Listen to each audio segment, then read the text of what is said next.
السلام عليكم ورحمة الله وبركاته. الحمد لله رب العالمين والصلاة والسلام على رسوله الكريم وعلى آله وأصحابه أجمعين ومن تبعهم بإحسان إلى يوم الدين أما بعد. மிக்க அன்பான நல்லடியார்களே, அல்லாஹ் தஆலா சத்திய மார்க்கமான இஸ்லாமிய மார்க்கத்தை ஏற்று அந்த மார்க்கத்தை பற்றி அறிந்து கொள்வதற்காக வேண்டி நாம் எல்லாம் இந்த இடத்திலே கூடியிருக்கிறோம். இந்த நேரத்திலே உங்கள் முன்பு லா இலாஹ இல்லல்லாஹ் என்ற கலிமாவின் பொருள் விளக்கம் தொடர்பாக சில விஷயங்களை கூற கடமைப்பட்டுள்ளேன். இஸ்லாமிய மார்க்கத்தில் லா இலாஹ இல்லல்லாஹ்னு சொல்லக்கூடிய இந்த கலிமா எந்த அளவுக்கு முக்கியத்துவம் வாய்ந்ததுன்னு சொன்னான். நம்முடைய தொழுகைகளில், நம்முடைய மற்ற துவாக்கள்ல, இன்னும் சொல்ல போனால் ஒரு இஸ்லாத்துக்குள்ள வரதா இருந்தால் இந்த கலிமாவை சொல்லிட்டு தான் இஸ்லாத்துக்குள்ள வர முடியும். ஒருவர் இஸ்லாத்தில் இருக்கிறாருன்னா இந்த கலிமாவை அடிப்படையாக வச்சு தான் அவருடைய அமல்கள் அனைத்துமே தீர்மானிக்கப்படும். எனவே கலிமா என்பது ரொம்ப ரொம்ப முக்கியத்துவம் வாய்ந்தது. அப்போ இந்த கலிமா தொடர்பாக ஒவ்வொரு முஸ்லீமும் அறிய வேண்டிய சில அம்சங்களை குறித்து இன்ஷா அல்லாஹ் இன்று நாம பார்க்க இருக்கோம். அதுல முதலாவது அம்சம் என்னன்னு சொன்னா, மக்கானத்து லா இலாஹ இல்லல்லாஹ். லா இலாஹ இல்லல்லாஹ்வுடைய அந்தஸ்து என்ன? இஸ்லாமிய மார்க்கத்துல லா இலாஹ இல்லல்லாஹ்னு சொல்லக்கூடிய இந்த கலிமாவிற்கு என்ன அந்தஸ்து இருக்கிறது என்பதை நாம் விளங்கிக் கொள்ள வேண்டும். இது சம்பந்தமா பார்த்தீங்கன்னு சொன்னா நாம நிறைய ஆதாரங்களை சொல்லலாம். இதுல பிரதான ஆதாரமா நீங்க பார்த்தீங்கன்னு சொன்னா, முதலாவது விஷயம் லா இலாஹ இல்லல்லாஹ்வுடைய அந்தஸ்தை அறிந்து கொள்வதற்கு முதலாவது விஷயம், அல்லாஹ் இந்த கலிமாவை நிலைநாட்டுவதற்காகத்தான் இந்த உலகத்துல மனிதர்களை படைச்சிருக்கு. அல்லாஹ் தஆலா இந்த உலகத்துல கலிமாவை நிலைநாட்டுவதற்காகத்தான் படைத்திருக்கிறான் அப்படின்னு நாம பார்க்கணும். இதுக்கான ஆதாரம் நீங்க பார்த்தீங்கன்னா, அல்லாஹ் தஆலா அல் குர்ஆன்ல சூரத் தாரியாத் 51வது அத்தியாயத்துல 56வது வசனத்தை சொல்றான். வமா கலக்துல் ஜின்ன வல் இன்ஸ இல்லா லியஅபுதூன். வமா கலக்துல் ஜின்ன வல் இன்ஸ இல்லா லியஅபுதூன். ஜின் வர்க்கத்தையும் மனித வர்க்கத்தையும் என்னை வணங்குவதற்காகவே அன்றி தவிர படைக்கவில்லை என்று அல்லாஹ் தஆலா இந்த வசனத்துல சொல்றான். அப்ப இந்த வசனத்துல லியஅபுதூன் என்ற வார்த்தைக்கு என்ன அர்த்தம் கொடுக்கப்பட்டிருக்கு அப்படிங்க பார்த்தீங்கன்னு சொன்னா, லியுவஹிதூன், அதாவது அல்லாஹ் ஒருவனை மட்டுமே வணங்கணும், அவனுக்கு எந்த ஒன்றையும் இணையாக்க கூடாது. அப்ப அல்லாஹ் தஆலா இந்த உலகத்துல மனிதனை மற்ற இந்த உலகத்தை படைத்ததற்கான நோக்கமே என்ன? அவன் ஒருவனை மட்டும்தான் வணங்கணும். அப்போ இந்த லா இலாஹ இல்லல்லாஹ்வுடைய அந்தஸ்தை நம்ம விளங்கணும்னு சொன்னா இதை வைத்து விளங்கலாம். அல்லாஹ் எந்த கலிமாவை நிலைநாட்டுவதற்காக இந்த உலகத்துல மனிதனை படைச்சிருக்கிறானோ, இந்த கொள்கையை நிலைநாட்டுபவன் இருக்கிற வரைக்கும் இந்த உலகம் இயங்கும். எப்போது இந்த உலகத்துல ஒருவர் கூட இந்த கலிமாவை நிலைநாட்டுவதற்கு இருக்க மாட்டாரோ அப்போதே இந்த உலகம் அழிந்துவிடும். பாருங்க, சஹீஹ் முஸ்லிம் வரக்கூடிய ஹதீஸ், அல்லாஹ்வுடைய தூதர் ஸல்லல்லாஹு அலைஹி வஸல்லம் கூறினார், லா தகூமு ஸாஅ லா தகூமு ஸாஅத்து அலா ஹதின் யகூலு அல்லாஹ் அல்லாஹ். அல்லாஹ் அல்லாஹ் என்று சொல்பவர்கள் இருக்கிற வரைக்கும் கியாமத் நாள் வரவே வராது. சஹீஹ் முஸ்லிம் வரக்கூடிய ஹதீஸ். இன்னொரு ஹதீஸ் வருது முஸ்லிம்ல, ரசூலுல்லாஹ் சொல்றாங்க, இன்னல்லாஹ யபஅது ரீஹம் மினல் யமனி அல்யன மினல் ஹரீர் ஃபலா தது அஹதன் ஃபீ கல்பி மிஸ்காலு ஹப்பத் மின் ஈமான் இல்லா கபது. இந்த ஹதீஸ்ல அல்லாஹ்வுடைய தூதர் சொல்றாங்க, கியாமத் நாள் கிட்ட அல்லாஹ் என்ன பண்ணுவான்னா யமன் நாட்டில இருந்து ஒரு காற்றை அனுப்புவான். அந்த காற்று பட்டை விட மென்மையானதா இருக்கும். அது யாரெல்லாம் லா இலாஹ இல்லல்லாஹ்ன்ற கலிமாவை சொல்லி அவங்களுடைய உள்ளத்துல அணு அளவு நன்மை இருந்தால் கூட அவங்கள கடந்து சென்றால் அவங்க அனைவருமே மரணிச்சிடுவாங்க. கியாமத் நாளைக்கு முன்னாடி யமன் நாட்டிலிருந்து அல்லாஹ் தஆலா ஒரு காற்றை அனுப்புவான். அந்த காற்று பட்டை விட மென்மையானதா இருக்கும். யார் லா இலாஹ இல்லல்லாஹ்ன்ற கலிமாவை சொல்லி அவங்களோட உள்ளத்துல அணு அளவு ஈமான் இருந்து அவங்கள அந்த காற்று கடந்ததுன்னு சொன்னா அதை நுகர்ந்த உடனே அவங்க மரணிச்சுவாங்க. அப்படின்னு நமக்கு என்ன விளங்குது? இஸ்லாமிய மார்க்கத்துல இந்த கலிமாவுக்கு எப்படிப்பட்ட ஒரு அந்தஸ்து கொடுக்கப்பட்டது. இந்த உலகத்துடைய இயக்கமே இந்த கலிமாவை அடிப்படையாக வைத்துதான் இருக்கு. எப்போ இந்த கலிமாவுல ஒரு முஸ்லீம் கூட வாழ மாட்டாங்களோ, ஒருவர் கூட இந்த கலிமாவை சுமந்தவர் இருக்க மாட்டாரோ, அப்போது இந்த உலகம் அதுக்கப்புறம் இருக்க அழிக்கப்பட்டோம். அப்ப அல்லாஹ் தஆலா அப்படிப்பட்ட கலிமாவை நமக்கு கொடுத்துருக்கான். இது எந்த அளவுக்கு அந்தஸ்து இருக்கு பாருங்க. அடுத்து கலிமாவுடைய அந்தஸ்தை அறிவதற்கு இரண்டாவது ஒரு விஷயத்தை நம்ம ஆதாரமா சொல்லலாம். என்ன? இந்த உலகத்துல நபிமார்கள் அனுப்பப்பட்டதற்கான நோக்கமே என்ன என்று நீங்க பாத்தீங்கன்னா, இந்த கலிமாவை மக்கள் மத்தியில எடுத்து சொல்லி இந்த கொள்கையை அவங்க என்ன செய்யணும், இதை நோக்கி அழைக்கணும். இதற்கு தான் நபிமார்களை அனுப்பப்பட்டாங்க. இதுதான் அடிப்படையான நோக்கமே. அல்லாஹ் குர்ஆன்ல 16வது அத்தியாயத்துல 36வது வசனத்தை சொல்றான். வலகத் பஅத்னா ஃபீ குல்லி உம்மத்தின் ரசூலா அன் இஅ்புதுல்லாஹ வஸ்தனிபுத் தாகூத். நாம ஒவ்வொரு சமுதாயத்திற்கும் தூதர்களை அனுப்பணும். அவங்க அந்த சமூக மக்கள்கிட்ட என்ன சொன்னாங்க? அல்லாஹ்வை மட்டும் வணங்கிக் கொள்ளுங்கள், தாகூத்துகளை விட்டு விலகிக் கொள்ளுங்கள் என்ற கட்டளை தான் சொன்னாங்க. அப்ப இஸ்லாமிய மார்க்கத்துல ஒவ்வொரு நபிமார்களும் அவங்க சமூக மக்கள்கிட்ட சொன்ன முதலாவது விஷயமே இதுதான். அப்ப கலிமாவுக்கு என்ன முக்கியத்துவம்னா, இந்த கொள்கையை நிலைநாட்டுவதற்கும் சொல்வதற்கும் தான் தூதர்களே அனுப்பப்பட்டிருக்கிறாங்க. அதைத்தான் இந்த வசனத்துல அல்லாஹ் தஆலா சொல்றோம். அதனால தான் பாருங்க, நபிகள் நாயகம் ஸல்லல்லாஹு அலைஹி வஸல்லம் அவர்கள் சஹாபாக்களை பல ஊர்களுக்கு அனுப்பி வைத்தார் பிரச்சாரம் செய்து. அந்த சஹாபாக்கள்கிட்ட ரசூலுல்லாஹ் சொன்ன முதல் விஷயமே என்ன? லா இலாஹ இல்லல்லாஹ்னு சொல்லக்கூடிய கலிமாவின் பக்கம் அழையுங்க. அதை அவங்க ஏத்துக்கிட்டாங்கன்னா 5 வேளை அல்லாஹ் தொழுகையை கடமையாக்கி இருக்கிறான் என்பதை சொல்லுங்க. அப்ப இஸ்லாமிய மார்க்கத்துல கலிமாவுக்கு இவ்வளவு ஒரு அந்தஸ்தும் முக்கியத்துவம் கொடுக்கப்பட்டிருக்கு. அப்போ இந்த உலகம் இயங்குறது இந்த கலிமாவை நிலைநாட்டுவதற்கு தான். தூதர்கள் அனுப்பப்பட்டது இந்த கலிமாவை நிலைநாட்டுவதற்கு தான். இதுல இருந்தே நம்ம கலிமாவுடைய அந்தஸ்து என்ன செய்யலாம், அறியலாம். அடுத்து கலிமாவுடைய அந்தஸ்தை அறிவதற்கு 3வது ஒரு ஆதாரம் பாருங்க. அல்லாஹ் அல் குர்ஆன்ல 47வது அத்தியாயத்துல 19வது வசனத்துல அல்லாஹ் சொல்றான், ஃபஅலம் அன்னஹு லா இலாஹ இல்லல்லாஹ் வஸ்தக்ஃபிர் லிதம்பிக வலில் முஃமினீன வல் முஃமினாத். நபியே, நீங்க லா இலாஹ இல்லல்லாஹ்ன்ற கலிமாவை நன்றாக அறிந்து கொள்ளுங்கள்.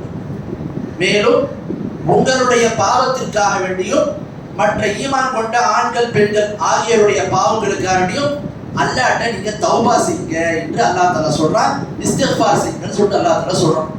அப்போ இந்த வசனத்துல பாத்தீங்கன்னா அல்லாஹ் 2 விஷயத்தை சொல்றான். ஒண்ணு, லா இலாஹ இல்லல்லாஹ்வை பற்றிய கல்வியை அறிந்து கொள்ள வேண்டும். 2வது, இஸ்திக்ஃபார் என்ற அமலை செய்யணும். இந்த 2 விஷயத்தை அல்லாஹ் முதல்ல எதை சொல்றான்? லா இலாஹ இல்லல்லாஹ்ன்ற கலிமாவை அறிந்து கொள்ளுங்க. அப்ப இஸ்லாத்துல ஒரு மனிதன் அறிய வேண்டிய அம்சங்கள்ல முதன்மையானது முதலாவது எதுன்னு சொன்னா லா இலாஹ இல்லல்லாஹ். இதுக்கு அப்புறம் தான் தொழுகை, ஜகாத், மற்ற எல்லா கடமையும். அப்ப இஸ்லாமிய மார்க்கத்துல கலிமாவுக்கு என்ன அந்தஸ்துனா இதுதான் முதன்மையானது. இதுக்கு பிறகுதான் மற்ற எல்லாமே. ஆனா நீங்க பாத்தீங்கன்னா இவ்வளவு முக்கியத்துவம் கொடுக்கப்பட்ட இந்த அளவுக்கு அந்தஸ்தை பெற்ற கலிமாவை நம்மள பல பேர் சொல்றோம். அதனுடைய மகத்துவம் நமக்கு தெரியல, அதனுடைய அந்தஸ்து நமக்கு தெரியல. சர்வசாதாரணமா இந்த கலிமாவை சொல்லிட்டு நம்ம போயிடும். அப்போ இதனுடைய முக்கியத்துவத்தை விளங்கிக் கொள்ள வேண்டும். இந்த கலிமா தான் இஸ்லாத்துல முதன்மையானது. இதை வைத்து தான் ஒரு மனிதன் முஸ்லிமா காபிரா என்று தீர்மானிக்கப்படுது. ஆகவே இந்த கலிமா விஷயத்துல நம்ம ரொம்ப ரொம்ப கவனமா இருக்கும். அடுத்து பாருங்க, கலிமா தொடர்பாக இரண்டாவது நாம் அறிய வேண்டிய இரண்டாவது அம்சம் என்ன? ஃபதுலு லா இலாஹ இல்லல்லாஹ். லா இலாஹ இல்லல்லாஹ்வுடைய சிறப்பு அந்தஸ்தை பார்த்துட்டோம். இதுக்கு எந்த அளவுக்கு சிறப்பு இருக்குன்னு பாரு. இந்த சிறப்பை சொல்றதுக்கு பல ஆதாரங்களை சொல்லலாம். நான் ஒன்று ரெண்டு ஆதாரத்தை மட்டும் உங்கள்கிட்ட சொல்றேன். ஒரு ஆதாரம், முதலாவது ஆதாரம் என்னன்னா, என்ன சிறப்புன்னு சொன்னா, ஒரு மனிதன் இந்த உலகத்துல வாழும்போது மனிதன்ற அடிப்படையில் அவன் எவ்வளோ பெரிய பாவத்தை செஞ்சிருந்தாலும் சரி, எவ்வளோ பெரிய பாவங்களில் ஈடுபட்டிருந்தாலும் சரி, ஆனா மரணிக்கும் போது அவன் லா இலாஹ இல்லல்லாஹ் அந்த கலிமாவுல மட்டும் சரியா இருந்து அல்லாஹ்வுக்கு இணை வைக்காம இருக்கிறான். பாவங்கள் பல செஞ்சுக்கிறான், இருந்தாலும் அந்த கலிமால சரியா இருந்தா அப்படிப்பட்ட மனிதன் நரகத்திற்கு சென்றாலும் அது நிரந்தரமா இருக்க மாட்டான். பாவங்களை செஞ்சதுக்காக வேண்டி நரகத்துக்கே அவன் போனாலும் இந்த கலிமாவோட கரெக்டா இருந்த காரணத்தினால அவன் நரகத்துல நிரந்தரமா இருக்க மாட்டான். அதுல இருந்து அவன் வெளியேற்றும். பாருங்க, அல்லாஹ்வுடைய தூதர் சாசம் சொல்றாங்க, புகாரி வரக்கூடிய ஹதீஸ், யஹ்ருஜு மினன் நாரி மன் கால லா இலாஹ இல்லல்லாஹ் வ ஃபீ கல்பி வதுரு ஷஹீரத்து மின் கைர்.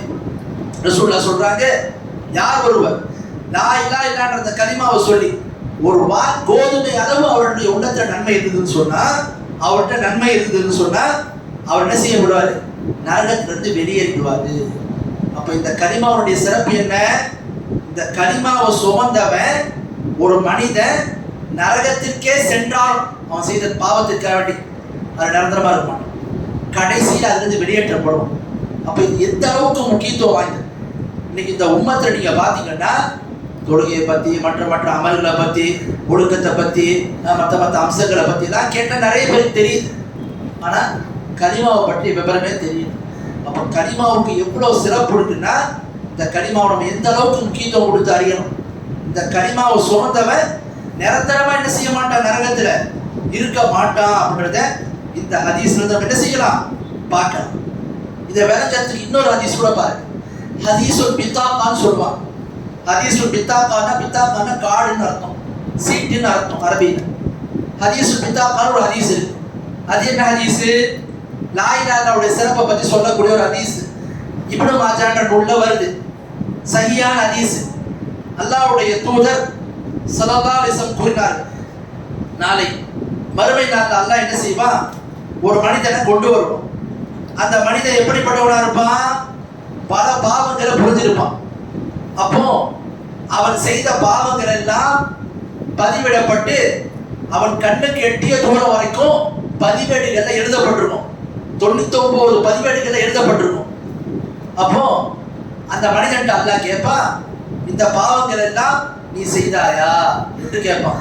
ஆமா அல்லாஹ், இவை அனைத்துமே நான் செய்த பாவங்கள் தான். மலக்குகள் ஏதாவது இந்த விஷயத்துல வரம்பு மீறி இருக்காங்க நீ இப்ப நினைக்கிறியா? நீ செய்யாத பாவத்தை அவங்க எழுதுன மாதிரி ஏதாவது கருதுறியா? இல்ல இல்ல, இது எல்லாமே நான் செஞ்ச பாவம் தான். அப்படியா? இவ்வளவு நீ பாவங்களை செஞ்சிருந்தாலும் நீ செய்த ஒரு நன்மை இருக்குது. அப்ப அல்லாஹ் என்ன பண்ணுவான், அவன் செய்த அந்த 99 பாவத்தினுடைய பதிவேடுகளை தராசி ஒரு பகுதியில் வைப்பான். அடுத்து அல்லாஹ் சொல்லுவான், நீ செய்த ஒரு நன்மை இருக்குது. இப்ப அந்த மனிதன் சொல்லுவான், அல்லாஹ்ட்ட நான் இவ்வளவு பாவங்கள் செய்திருக்கும் போது அந்த ஒரு நன்மையை வைத்து என்ன ஆக போகுது மாதிரி அவன் நினைச்சிட்டு இருப்பான். அப்ப அல்லாஹ் இந்த உலகத்துல அந்த மனிதன் அல்லாஹ்வுக்கு இணை வைக்காம கலிமாவுல கரெக்டா இருந்து சொல்லியிருப்பான் பாத்தீங்களா, அந்த கலிமாவுடைய சீட் என்ன செய்வான், இன்னொரு பதிவேடுல அந்த இன்னொரு தராசி பகுதியில் வைப்பான். வைத்த உடனே அந்த தராசினா லா இலாஹ இல்லல்லாஹ்ன்ற இதை வைத்த தராசு கணத்த அந்த பகுதி கீழே போயிடும், அவன் செய்த பாவங்கள் மேலே சென்று விடும். இப்படியாக அந்த மனிதனை அல்லாஹ் மன்னித்து விடுவான் என்று நபிகள் நாயகம் ஸல்லல்லாஹு அலைஹி வஸல்லம் கூறினாங்க. ஆதாரபூர்வமான ஹதீஸ். அப்போ இதுல நமக்கு என்ன விளங்குதுன்னு சொன்னா, அல்லாஹ்வுடைய தூதர் ஸல்லல்லாஹு அலைஹி வஸல்லம் தெரியப்படுத்துறாங்க, லா இலாஹ இல்லல்லாஹ்வுக்கு எந்த அளவுக்கு மார்க்கத்துல சொல்லப்பட்டிருக்கு, சிறப்புகள் இருக்குது அப்படின்றத பாருங்க. அப்படிப்பட்ட கலிமாவை நம்ம சுமந்திருக்கிறோம், அப்படிப்பட்ட கலிமாவை நம்ம அறிந்திருக்கிறோம். ஆனா என்ன, நமக்கு அது பற்றி விவரம் பாருங்க. அதுதான் நம்ம மூணாவது தலைப்பா பார்க்க போறோம். மஅனா லா இலாஹ இல்லல்லாஹ். லா இலாஹ இல்லல்லாஹ் என்பதனுடைய சரியான அர்த்தம் என்ன, லா இலாஹ இல்லல்லாஹ் என்பதனுடைய சரியான பொருள் என்ன என்று நம்ம பார்க்கணும். இன்னைக்கு லா இலாஹ இல்லல்லாஹ்வுடைய சிறப்புகளை பத்தி நீங்க பாத்தீங்கன்னா நம்ம தெரிந்து கொள்ளணும். லா இலாஹ இல்லல்லாஹ்வுக்கு என்ன அர்த்தம் இது நமக்கு தெரியணும். வெறுமனே அந்தஸ்து நமக்கு தெரியுது, சிறப்பு தெரியுது, பொருள் தெரியலன்னா பிரயோஜனம் கிடையாது, பயன் கிடையாது. பொருள் தெரியணும். லா இலாஹ இல்லல்லாஹ்வுடைய பொருள் என்ன? இன்னைக்கு நம்ம மக்கள்கிட்ட போய் லா இலாஹ இல்லல்லாஹ்வுக்கு என்னங்க அர்த்தம், என்னங்க பொருள் என்று கேட்டா என்ன சொல்றாங்க சில பேரு? லா இலாஹ இல்லல்லாஹ்வா, லா இலாஹ இல்லல்லாஹ்னு சொன்னா அல்லாஹ்வை தவிர இறைவன் யாரும் இல்லை. லா இலாஹ இல்லல்லாஹ்னு சொன்னா அல்லாஹ்வை தவிர இறைவன் யாரும் இல்லை. சில பேர் என்ன சொல்றாங்க? அல்லாஹ்வை தவிர ரப்பு யாரும் இல்லை. இன்னும் சில பேர் என்ன சொல்லுவாங்க? அல்லாஹ்வை தவிர படைப்பாளன் யாரும் இல்லை. இன்னும் சில பேர் என்ன சொல்லுவாங்க? அல்லாஹ்வை தவிர எஜமான் யாரும் இல்லை, அல்லாஹ்வை தவிர ஆட்சியாளன் யாரும் இல்லை. இதுதான் என்ன லா இலாஹ இல்லல்லாஹ்வுக்கு அர்த்தம். தொழுது ஹஜ்ஜுகள் எல்லாம் செய்து முடித்து ஜகாத் என்ற கடமையை நிறைவேற்றி மார்க்கத்தில் இவ்வளவு தொடர்பு இருந்தும் கூட பல பேர் லா இலாஹ இல்லல்லாஹ்வுடைய அர்த்தத்தை கேட்கும்போது என்ன சொல்றாங்க? இதுதான் சொல்றாங்க. லா இலாஹ இல்லல்லாஹ்னு சொன்னா இதுதான் அர்த்தம். இது தப்பு. லா இலாஹ இல்லல்லாஹ்வுக்கு அர்த்தமே கிடையாது. லா இலாஹ இல்லல்லாஹ் என்பதற்கு இந்த அர்த்தங்களா இருக்கு பார்த்தீங்களா? அல்லாஹ் தான் இறைவன், அவனை தவிர இறைவன் யாரும் இல்லை, அல்லாஹ்வை தவிர படைப்பாளன் யாரும் இல்லை, அல்லாஹ்வை தவிர எஜமான் யாரும் இல்லை, அல்லாஹ்வை தவிர காரியங்களை திட்டமிடக்கூடியவன் யாரும் இல்லை, அல்லாஹ்வை தவிர ஆட்சி அதிகாரம் யாருக்கும் இல்லை. இது எதுவுமே லா இலாஹ இல்லல்லாஹ்வுடைய பொருளே கிடையாது. ஆனால் அதை நம்ம லா இலாஹ இல்லல்லாஹ்வுடைய பொருளா சொல்லிட்டு இருக்கோம். அல்லாஹ் தான் இறைவன், அதில் மாற்று கருத்து இல்லை. அல்லாஹ் தான் படைப்பாளன், அதில் மாற்று கருத்து இல்லை. அல்லாஹ் தான் நம்மளோட ரப்பு, அதில் மாற்று கருத்து இல்லை. ஆனா இதெல்லாம் கலிமாவுக்கு அர்த்தமான, கலிமாவுக்கு இது அர்த்தம் கிடையாது. கலிமாவுக்கு எது சரியான அர்த்தம் இது நமக்கு தெரியணும். தொழுவுறோம், நோன்பு வைக்கிறோம், எல்லாம் செய்யறோம். கலிமாவுக்கு அர்த்தம் சொன்னா கேட்டா தப்பா சொல்றாங்க. இப்ப நம்பிக்கையை, அந்த நம்பிக்கையை சரியில்லாம போயிடும். இப்ப லா இலாஹ இல்லல்லாஹ்வுக்கு என்ன சரியான அர்த்தம் இதை நம்ம விளங்க வேண்டும் என்றால், சஹாபாக்கள் லா இலாஹ இல்லல்லாஹ்வுக்கு என்ன அர்த்தத்தை விளங்கி இருந்தாங்க, அன்று வாழ்ந்த மக்கத்து காபிர்கள் லா இலாஹ இல்லல்லாஹ்வுக்கு என்ன அர்த்தத்தை விளங்கி இருந்தாங்கன்னு நம்ம பார்க்கணும். இது குறித்து பார்த்தீங்கன்னா பார்க்கலாம். முதலாவது விஷயம், ரசூலுல்லாஹ் இந்த லா இலாஹ இல்லல்லாஹ்ன்ற கலிமா எடுத்து சொன்னாங்க பார்த்தீங்களா? சொல்லும் போது ஏத்துக்கிட்ட சஹாபாக்களை விடுங்க, இதை ஏத்துக்க மாட்டேன்னு மறுத்தாங்க தெரியுமா? காபிர்கள், மக்கத்து காபிர்கள். அவர்கள் கூட லா இலாஹ இல்லல்லாஹ்வுடைய சரியான அர்த்தத்தை தெரிஞ்சிருந்தாங்க. நீங்க கலிமாவை சொல்லிட்டு கலிமாவுக்கு மாற்றமா நடக்கக்கூடிய முஸ்லிம்களை காட்டிலும் ரசூலுல்லாஹ் காலத்துல வாழ்ந்த அந்த மக்கத்து காபிர்கள் கூட லா இலாஹ இல்லல்லாஹ்வுடைய அர்த்தத்தை சரியா விளங்கினாங்க. என்ன ஆதாரம் பாரு. அல்லாஹ் அல் குர்ஆன்ல சொல்றான், 31வது அத்தியாயத்துல 25வது வசனம், வலஇன் சஅல்தஹு மன் خلقஸ் ஸமாவாதி வல் அர்த் லயகூலுன அல்லாஹ் குல் அல்ஹம்துலில்லாஹ் பல் அக்ஸருஹும் லா யஅலமூன். அல்லாஹ் சொல்றான், நபியே நீங்க அந்த மக்கள்கிட்ட கேளுங்க. என்ன கேட்கணும்? வானத்தையும் பூமியையும் படைத்தவன் யார் என்று கேளுங்கன்னு அல்லாஹ் கேட்க சொல்றான். ரசூலுல்லாஹ் கேட்கிறாங்க. கேட்கும்போது மக்கத்து காபிர்கள் லாத்து, குஸ்ஸா, மனாத்து இப்படி எத்தனையோ தெய்வங்களை வணங்கினாங்க. ஆனா வானத்தை படைச்சது யாரு, பூமியை படைச்சது யாருன்னு கேட்கும் போது அந்த தெய்வங்கள் பேரெல்லாம் அவங்க சொல்லவே இல்லை. அவங்க வணங்கிய நல்லடியார்கள் பேரை அவங்க சொல்லவே இல்லை. யார் பேரை சொன்னாங்க? அல்லாஹ் என்று தான் சொன்னாங்க. உங்களை படைச்சது, எங்களை படைச்சது அல்லாஹ். உங்களுக்கு மலையை தர்றது யாரு, உங்களுக்கு நன்மையை தர்றது யாரு, தீமையை போக்குறது யாரு, உங்களுக்கு உயிரை தந்தது யாரு, உங்களுக்கு மௌத்தை தர்றது யாரு, உங்களுக்கு மலையை தர்றது யாரு, ரிஸ்க தர்றது யாரு, சகல காரியங்களை திட்டமிடுவது யாரு என்று கேட்கும் போது எல்லாத்துக்குமே அல்லாஹ் என்று தான் பதில் சொன்னாங்க. அப்ப நமக்கு என்ன வருதுன்னா, மக்கத்து காபிர்கள் பல தெய்வங்களை வணங்கினாலும் யாரை அவங்க இறைவனாக ஏற்றுக்கொண்டிருந்தாங்க? அல்லாஹ்வை தான். அவங்க வணங்கக்கூடிய தெய்வங்களையோ நல்லடியார்களையோ கடவுள் அந்தஸ்துல அவங்க வைக்கவே இல்லை. அல்லாஹ் தான் இறைவன், அல்லாஹ் தான் கடவுள் சொன்னாங்க. அப்போ லா இலாஹ இல்லல்லாஹ் என்பதற்கு இதுதான் அர்த்தம் என்றால், எது? அல்லாஹ்வை தவிர இறைவன் யாரும் இல்லை, அல்லாஹ்வை தவிர படைப்பாளன் யாரும் இல்லை, அல்லாஹ்வை தவிர உணவளிக்கக்கூடியவன் யாரும் இல்லை, அல்லாஹ்வை தவிர ரிஸ்க் அளிக்கிறவன் யாரும் இல்லை. இதுதான் லா இலாஹ இல்லல்லாஹ்வுக்கு அர்த்தம்னா, மக்கத்து காபிர்கள் அப்படி பேர் முஸ்லீம் தானே, அவங்க எல்லாம் என்ன சொன்னாங்க? லா இலாஹ இல்லல்லாஹ்னா அவங்க உங்களுடைய கலிமா, இறைவன் யாரு, உங்க ரப்பு யாரு, வானத்து பூமியை படைச்சவன் யாரு கேட்கும் அல்லாஹ் தானே சொன்னாங்க. இப்ப லா இலாஹ இல்லல்லாஹ்வுக்கு இது அர்த்தம்னா இந்த நம்பிக்கை அவங்க ஏற்றுக்கொண்டு தானே இருந்தாங்க. ஏற்றுக்கொண்ட வந்த மக்களை ஏன் அல்லாஹ் காஃபிர்னு சொல்றான்? ஏன் அவங்க அல்லாஹ் வந்து நிரந்தர நரகத்துக்குரியவங்கன்னு சொல்றான்? ஏன் அல்லாஹ் அவங்கள முஷ்ரிக்னு சொல்றான்? லா இலாஹா இல்லல்லாஹ்வுக்கு இது அர்த்தம் சரியா இருந்தா அந்த அர்த்தத்தை அவங்க ஏற்றுக்கொண்டு தானே இருந்தாங்க. ஏன் அவங்கள அல்லாஹ் வந்து காஃபிர்னு சொல்லணும்? ஏன் நிரந்தர நரகவாசின்னு சொல்லணும்? அப்ப என்ன விளங்குது? லா இலாஹா இல்லல்லாஹ்வுக்கு இது அர்த்தமே கிடையாது. இது ஒரு வாக்கு. இன்னொரு தரப்பு பாரு, என்ன இன்னொரு பக்கத்துல பாரு, லா இலாஹா இல்லல்லாஹ்வுக்கு இதுதான் அர்த்தம்னா மக்கத்து காஃபிர் லா இலாஹா இல்லல்லாஹ் கலிமாவை சொல்லுங்கன்றாங்க. சொல்லுங்க நீங்க வெற்றி பெறுவீங்கன்றாங்க. சொல்ல மாட்டேன்றாங்க. நம்ம சொல்ல மாட்டோம். கலிமாவுக்கு இதுதான் அர்த்தம்னா அவங்க சொல்லியிருப்பாங்க தானே. அந்த அர்த்தத்தை தான் ஏற்றுக்கொண்டு இருக்கிறாங்க. அல்லாத இறைவன்றத அல்லாஹ் இறைவன் ஏற்றுக்கொண்டிருக்கக்கூடிய மக்கள்கிட்ட போய் அந்த கலிமாவுக்கு இதுதான் அர்த்தம்னா அந்த கலிமாவை சொல்லுங்கன்னா சொல்லியிருப்பாங்கன்னா மக்கத்து காஃபிர்கள் சொல்லல. அப்ப என்ன விளங்குது? இது கலிமாவுக்கு அர்த்தம் கிடையாது. கலிமாவுக்கு சரியான அர்த்தம் என்ன பாருங்க. அல்லாஹ்வே குர்ஆன்ல சொல்றான். எங்க? மக்கத்து காஃபிர்களுடைய வாக்குமூலத்தை அல்லாஹ் சொல்றான். என்ன? அல்லாஹ்வுடைய தூதர் அந்த மக்கள்கிட்ட சொல்றாங்க. என்ன சொல்றாங்க? நீங்க அல்லாஹ்வை தான் ரப்புன்னு சொல்றீங்க, அல்லாஹ்வை தானே கடவுளா ஏத்துட்டு இருக்கீங்க, அல்லாஹ்வை தானே எஜமானா ஏத்துட்டு இருக்கீங்க, கலிமா சொல்லுங்களேன், லா இலாஹா இல்லல்லாஹ் சொல்லுங்களேன் என்று ரசூலுல்லாஹ் அந்த மக்கள்கிட்ட சொல்றாங்க. சொல்லும்போது அதுக்கு அவங்க என்ன பதிலளிச்சாங்கன்னா, அஜஅலல் ஆலிஹத இலாஹு வாஹிதா இன்ன ஹாதா லஷைஉன் உஜாப். 38வது அத்தியாயத்துல 5வது வசனம். என்னது? வணக்கங்கள் அனைத்தையும் ஒருவனுக்கு மட்டும் செய்யணுமா? இது ஆச்சரியமானது. அப்படி நாங்க இருக்க மாட்டோம். நாங்க அல்லாஹ்வையும் வணங்குவோம், நாங்க உருவாக்கி வைத்திருக்கக்கூடிய நல்லடியார்கள் தெய்வங்கள் அவங்களையும் வணங்குவோம். நம்ம லா இலாஹா இல்லல்லாஹ்னு சொன்னா அல்லாஹ் மட்டும்தான் வணங்குறது கலிமா சொல்லுது. அல்லாஹ்வை தவிர்த்து மற்ற எல்லாரையும் வணங்க கூடாதுன்னு மறுக்குது. இதை நாங்க சொல்ல மாட்டோம், இந்த கலிமாவை நாங்க முடிய மாட்டோம். அப்போ கலிமாவை சொல்லுங்கன்னா அர்த்தம் விளங்குச்சு. அவங்களுக்கு என்ன விளங்குச்சு? கலிமாவை சொன்னா ஒருபோதும் அல்லாஹ்வை தவிர வேறு யாரையும் வணங்க கூடாது என்பதை விளங்குனாங்க. அதனாலதான் கலிமாவை சொல்ல மாட்டேன்ட்டாங்க. அப்ப நமக்கு என்ன விளங்குதுன்னு சொன்னா, அன்று வாழ்ந்த காஃபிர்கள் கூட லா இலாஹா இல்லல்லாஹ்வுடைய அர்த்தத்தை அறிந்ததினால்தான், அதை விளங்குனதுனால்தான் அந்த கலிமாவை சொல்ல மாட்டேன்னாங்க. இன்னைக்கு நம்மால் எப்படி இருக்கிறாப்ல? காலைல பல பள்ளிவாசல்ல பார்க்கலாம். காலைல வந்து ஃபஜர் தொழுது முடிச்சதுக்கு அப்புறம் 10 முறை லா இலாஹா இல்லல்லாஹ், அசருக்கு பிறகு 10 முறை லா இலாஹா இல்லல்லாஹ் சொல்லிட்டு பள்ளிக்கு வெளியே வந்தா ஒரு தர்கா இருக்கும்.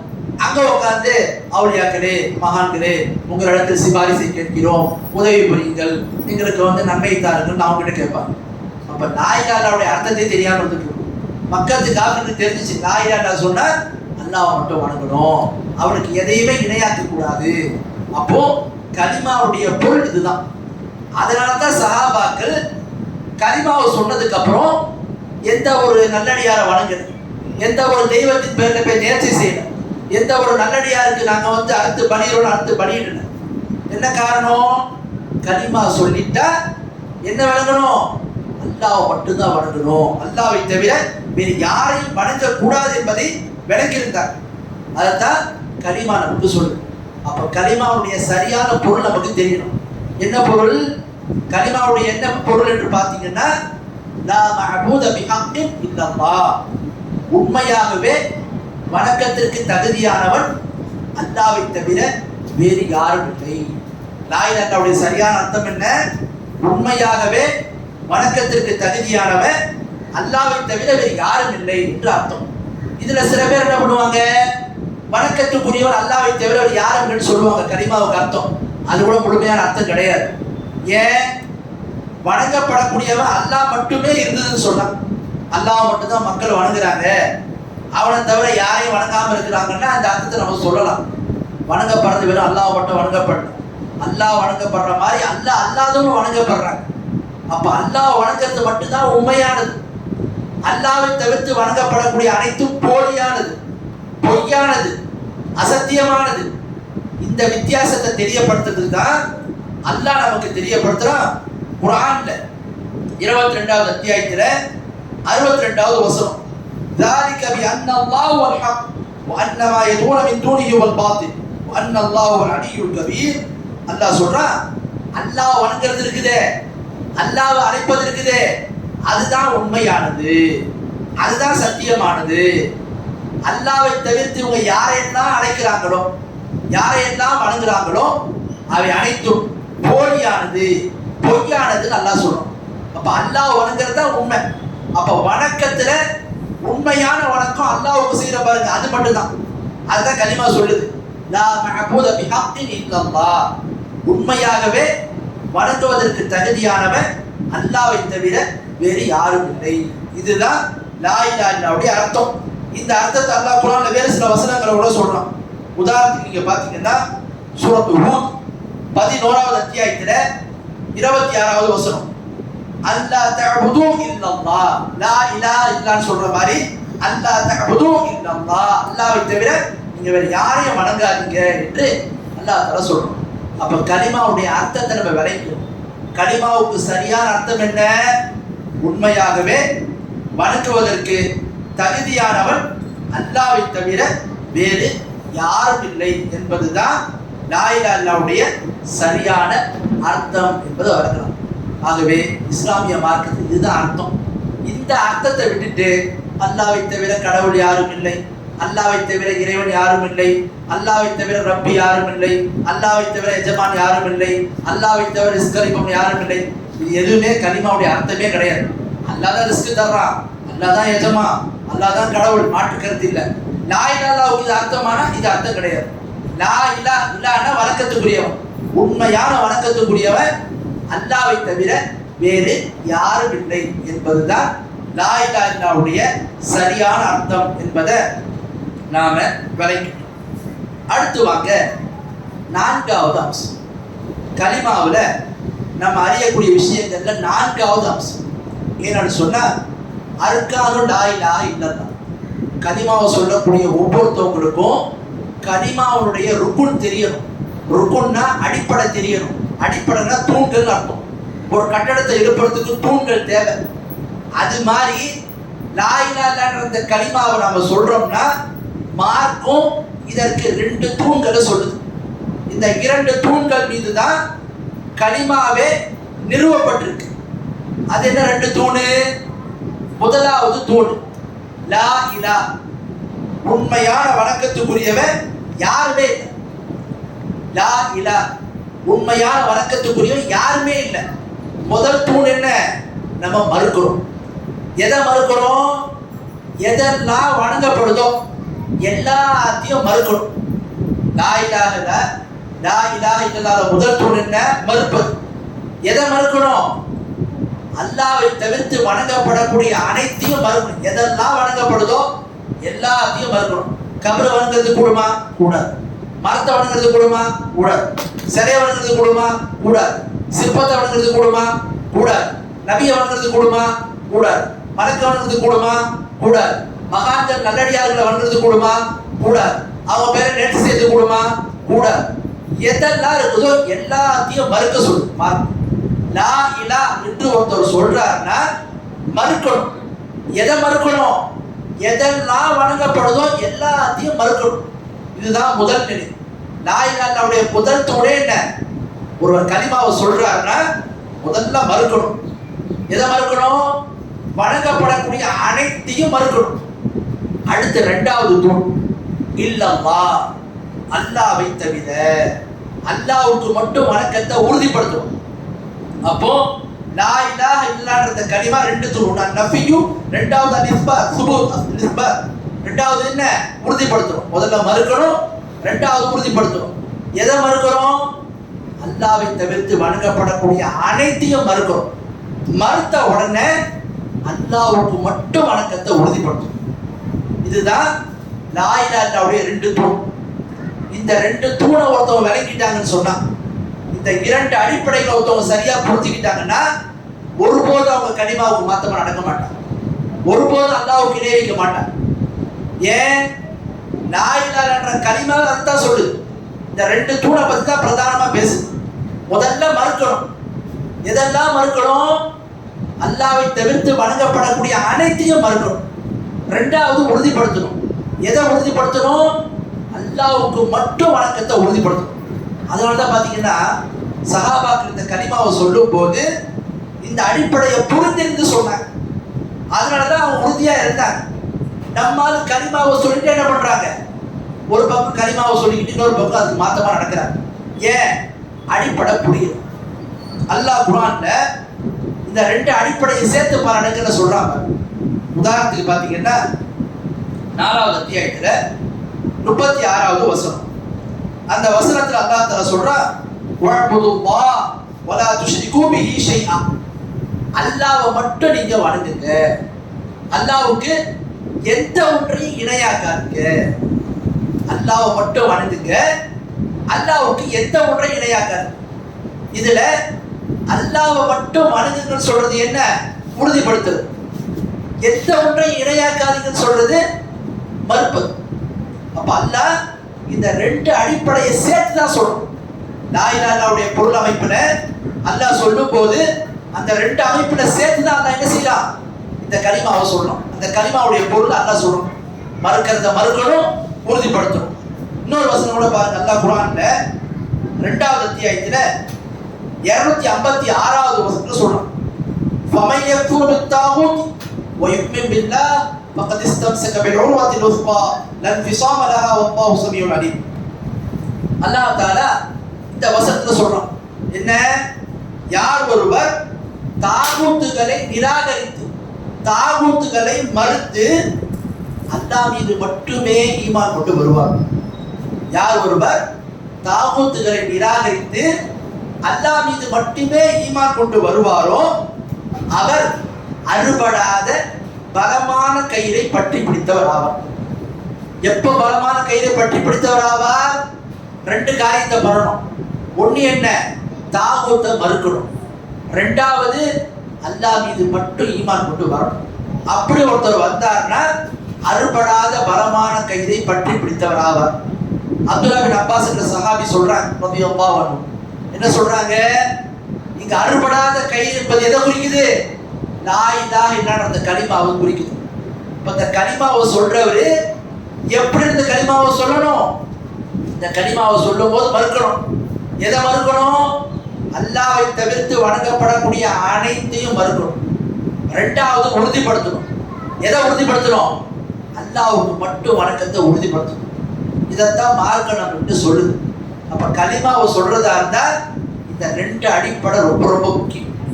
இந்த ரெண்டு அடிப்படையில ஒரு அடிப்படையை ஏத்துக்கிட்டு இன்னொரு அடிப்படையை விட்டா அவர் முஸ்லீம் ஆக முடியாது. அவருடைய ஈமான் அவருக்கு பயனளிக்காது, அவருடைய கலிமா அவருக்கு பயனளிக்காது. அது என்ன? உதாரணத்துக்கு நாத்திகர்கள் நீங்க எடுத்துட்டீங்கன்னு சொன்னா, கடவுள் மறுப்பு கொள்கையில் இருக்கிற நாத்திகர்கள் எடுத்துட்டீங்கன்னா, ஏத்திஸ்ட் எடுத்துட்டீங்கன்னா, அவங்க என்ன சொல்றாங்க? லா இலா என்கின்ற அந்த அடிப்படை எடுத்துக்கிறாங்க, இல்லல்லாஹ்வை விட்டுறாங்க. லா இலானா என்ன? உண்மையான வணக்கத்துக்குரிய யாருமே இல்லை, மறுக்கிறாங்க. யாரும் வணக்கத்துக்குரிய கிடையாது, மறுத்துக்கிறாங்க. ஆனா அல்லாஹ் மட்டும்தான் இருக்கிறான்றதை உறுதிப்படுத்தணும்ல, அதை விட்டுறாங்க. அப்ப மறுப்பதுன்ற அடிப்படையை ஏத்துக்கிட்டு உறுதிப்படுத்துவதற்கு அடிப்படையை ஒருத்தர் விட்டா நாத்திகனா போயிடும். அடுத்து வாங்க, ஒருவர் என்ன பண்றாரு? மறுப்பதுன்ற அடிப்படையை விட்டுறார், உறுதிப்படுத்துவதற்கு அடிப்படையை ஏத்துக்கிறார். எப்படி? அல்லாஹ்வை வணங்க வேண்டும், அல்லாஹ்வுக்கு வணக்கத்தை நாங்கள் உறுதிப்படுத்துறார். ஆனா அல்லாஹ்வை தவிர்த்து வணங்கப்படக்கூடிய அனைத்தையும் நிராகரிக்கணுமே. மகான்கள் நல்லடியார்கள்ன்ற பேர்ல நேர்ச்சி வணக்கம் போன்ற காரியங்கள் ஈடுபடுறத மறுக்கணுமே, அதை மறுக்க மாட்டார். மறுக்காம இருந்தாருன்னா இவர் என்ன ஆயிடுவாரு? முஸ்லிக்கா போயிடுவார், இணை வைக்கக்கூடிய நபரா போயிடுவார். மக்கத்து காபிர்கள் கூட அல்லாஹ்வை வணங்கினாங்க, அவங்க உருவாக்கி வைத்திய நல்லடியார்கள் தெய்வங்களே வணங்கினாங்க. அல்லாஹ்வுக்கு வணக்கத்தை உறுதிப்படுத்தினாங்க, அல்லாஹ் அல்லாத மற்றவங்களை மறுக்கணும்ல, மறுக்காம அவங்களுக்கு உறுதிப்படுத்தி போயிட்டாங்க. அப்போ மறுப்பதென்ற அடிப்படையை ஏத்துக்கிட்டு உறுதிப்படுத்துவதென்ற அடிப்படையை விட்டா நாத்திகனா போயிடுவோம். உறுதிப்படுத்துவதென்ற அடிப்படையை ஏத்துக்கிட்டு மறுப்பதென்ற அடிப்படையை விட்டா ஒருவர் முஷ்ரிக்கா போயிடுவார். இன்னைக்கு கலிமா சொல்லக்கூடியவங்க எல்லாம் அதிகமானவங்க இப்படிதான் இருக்கிறாங்க. எப்படி இருக்கிறாங்க? அல்லாஹ்வுக்கு வணக்கத்தை உறுதிப்படுத்துறாங்க, அல்லாஹ் அல்லாதவங்களுக்கு செய்யப்படக்கூடிய வணக்கத்தை மறுக்கணும்னு மார்க்க சொல்லுது, மறுக்க மாட்டோம். அதனால என்ன ஆயிடுறாங்க, முஷ்ரிக்காக போயிடுறாங்க அப்படின்னு பார்க்கணும். ஆகவே இஸ்லாமிய மார்க்கத்தில் நீங்க பார்த்தீங்கன்னு சொன்னா இந்த ரெண்டு அம்சங்களும் பிரதானமானது. மறுப்பதை மறுக்கணும், உறுதிப்படுத்துவதை உறுதிப்படுத்த வேண்டும். அப்போதுதான் ஒருவர் இந்த மார்க்கத்தில் என்ன செய்ய முடியும், கலிமாவுல அவர் சரியான பொருளை விலகி கொண்டவராக ஆக முடியும் அப்படிதான் பார்க்கணும். அடுத்து வாங்க, இந்த கலிமாவுல நம்ம அறிய வேண்டிய கடைசி அம்சம், ஐந்தாவது அம்சம் என்னன்னு பார்த்தீங்கன்னா ஷுரூத்து லா இலாஹ இல்லல்லாஹ். லா இலாஹ இல்லல்லாஹ்னு சொல்லக்கூடிய இந்த கலிமாவை பற்றிய நிபந்தனைகள். மார்க்கம் இந்த கலிமாவிற்கு சில நிபந்தனைகளை சொல்லுது. இந்த நிபந்தனைகளை ஒரு மனிதன் அறிய வேண்டும். இந்த நிபந்தனைகளோடு இந்த கலிமாவை சொல்லணும். இப்ப சஹாபாக்கெல்லாம் சொன்னாங்க, ரசூலானா அவங்களுக்கு இந்த 7 நிபந்தனைகளை சொல்லி கொடுத்தாங்கன்னா சொல்லி கொடுத்தாங்க. மார்க்கத்துல நாம் அதுக்கான ஆதாரங்கள்லாம் பார்த்தீங்கன்னா சஹாபாக்கள் இந்த கலிமாவை சொல்லும் போதே இந்த 7 நிபந்தனைகளை அறிந்திருந்து அது உறுதியாக இருந்து சொன்னாங்க. அது என்னென்ன நிபந்தனைகள் அப்படிதான் பாருங்க. இந்த நிபந்தனைகளை குறித்து இமாம் ஹசன் அல் பஸ்ரி ரஹிமஹுல்லாஹ்விடத்துல கேட்கப்படும். என்ன கேட்கப்படுது சொன்னா,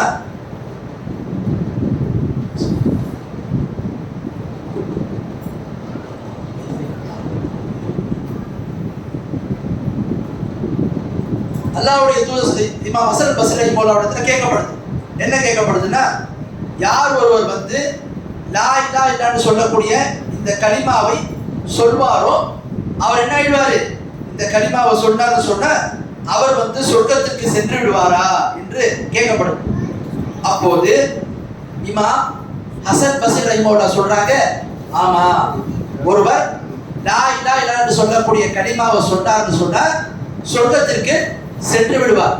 ஆனா என்ன, அதற்கென்று அந்த கலிமாவிற்கென்று சில நிபந்தனைகளும் சில கடமைகளும் இருக்குது. அதை அவர் கரெக்டா செய்யணும். செஞ்சாதான் அவர் செல்ல முடியும். என்ன செய்யறாங்க சொல்றாங்க. அப்ப யார் ஒரு கலிமாவை சொல்றாங்களோ சொல்லக்கூடியவங்க, கலிமாவை சொல்லக்கூடியவங்க அதை என்ன செய்யணும், அந்த கலிமாவை சொல்லுவோம் அந்த நிபந்தனைகளையும் கடமைகளையும் அறிந்திருந்து சொல்லணும். இமாம் வஹப் இப்னு முனப்பர் சொல்லக்கூடிய ஒரு அறிஞர் அவங்கள்ட்ட கேட்கப்படுது, லா இலாஹ இல்லல்லாஹ் என்பது சொர்க்கத்தின் சாவியா என்று கேட்கப்படும். அப்போது இமாம் வஹப் இப்னு முனப்பர் சொல்றாங்க, ஆமா, லா இலாஹ இல்லல்லாஹ் கலிமா என்ன, சொர்க்கத்தின் சாவிதான். ஆனால் நீங்க எந்த ஒரு சாவியை கொண்டு வந்தாலும் அதற்கென்று திறப்பதற்கான பற்கள் இருக்க வேண்டும், அப்போதான் திறக்கும்.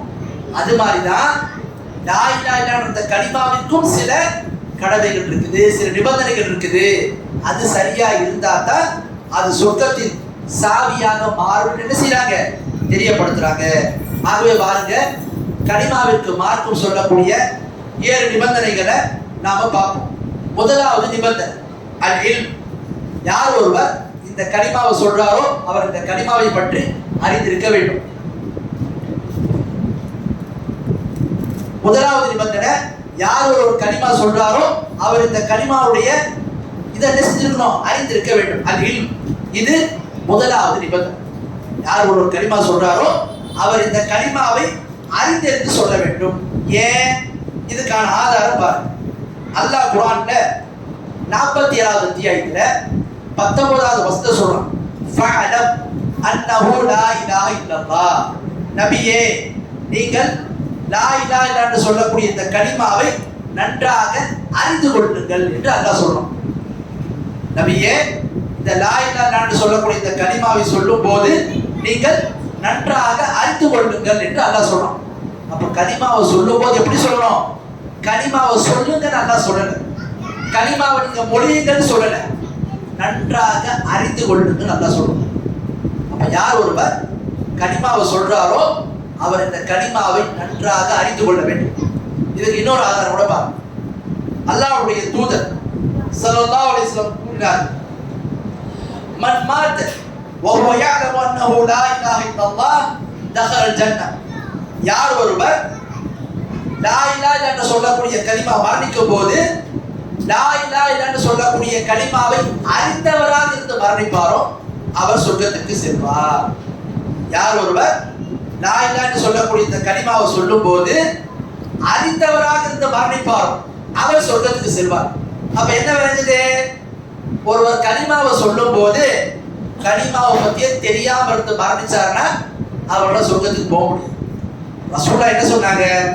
யார் ஒருவர் மரணிக்கின்ற நிலையில் கலிமாவை அறிந்தவராக இருந்து சொல்லுவாரோ, கலிமாவை அறிந்தவராக இருந்து மரணிப்பாரோ அவர் சொர்க்கத்துக்கு செல்வார். இப்ப என்ன விளங்குது? மரணிக்கும் போது கலிமாவை தெரியாம ஒருத்தர் மரணிச்சாருன்னா சொர்க்கத்துக்கு போக முடியாது, அவருக்கு அந்த உத்தரவாதம் கிடையாது. அப்போ லா இலாஹா இல்லல்லாஹ்வுல முதலாவது அம்சம் என்ன? முதலாவது நிபந்தனை என்ன? இந்த கலிமா ஒருத்தர் சொல்றாருன்னா அவர் அதை அறிந்திருந்து சொல்லணும். கலிமாவோட எதை அறியணும்?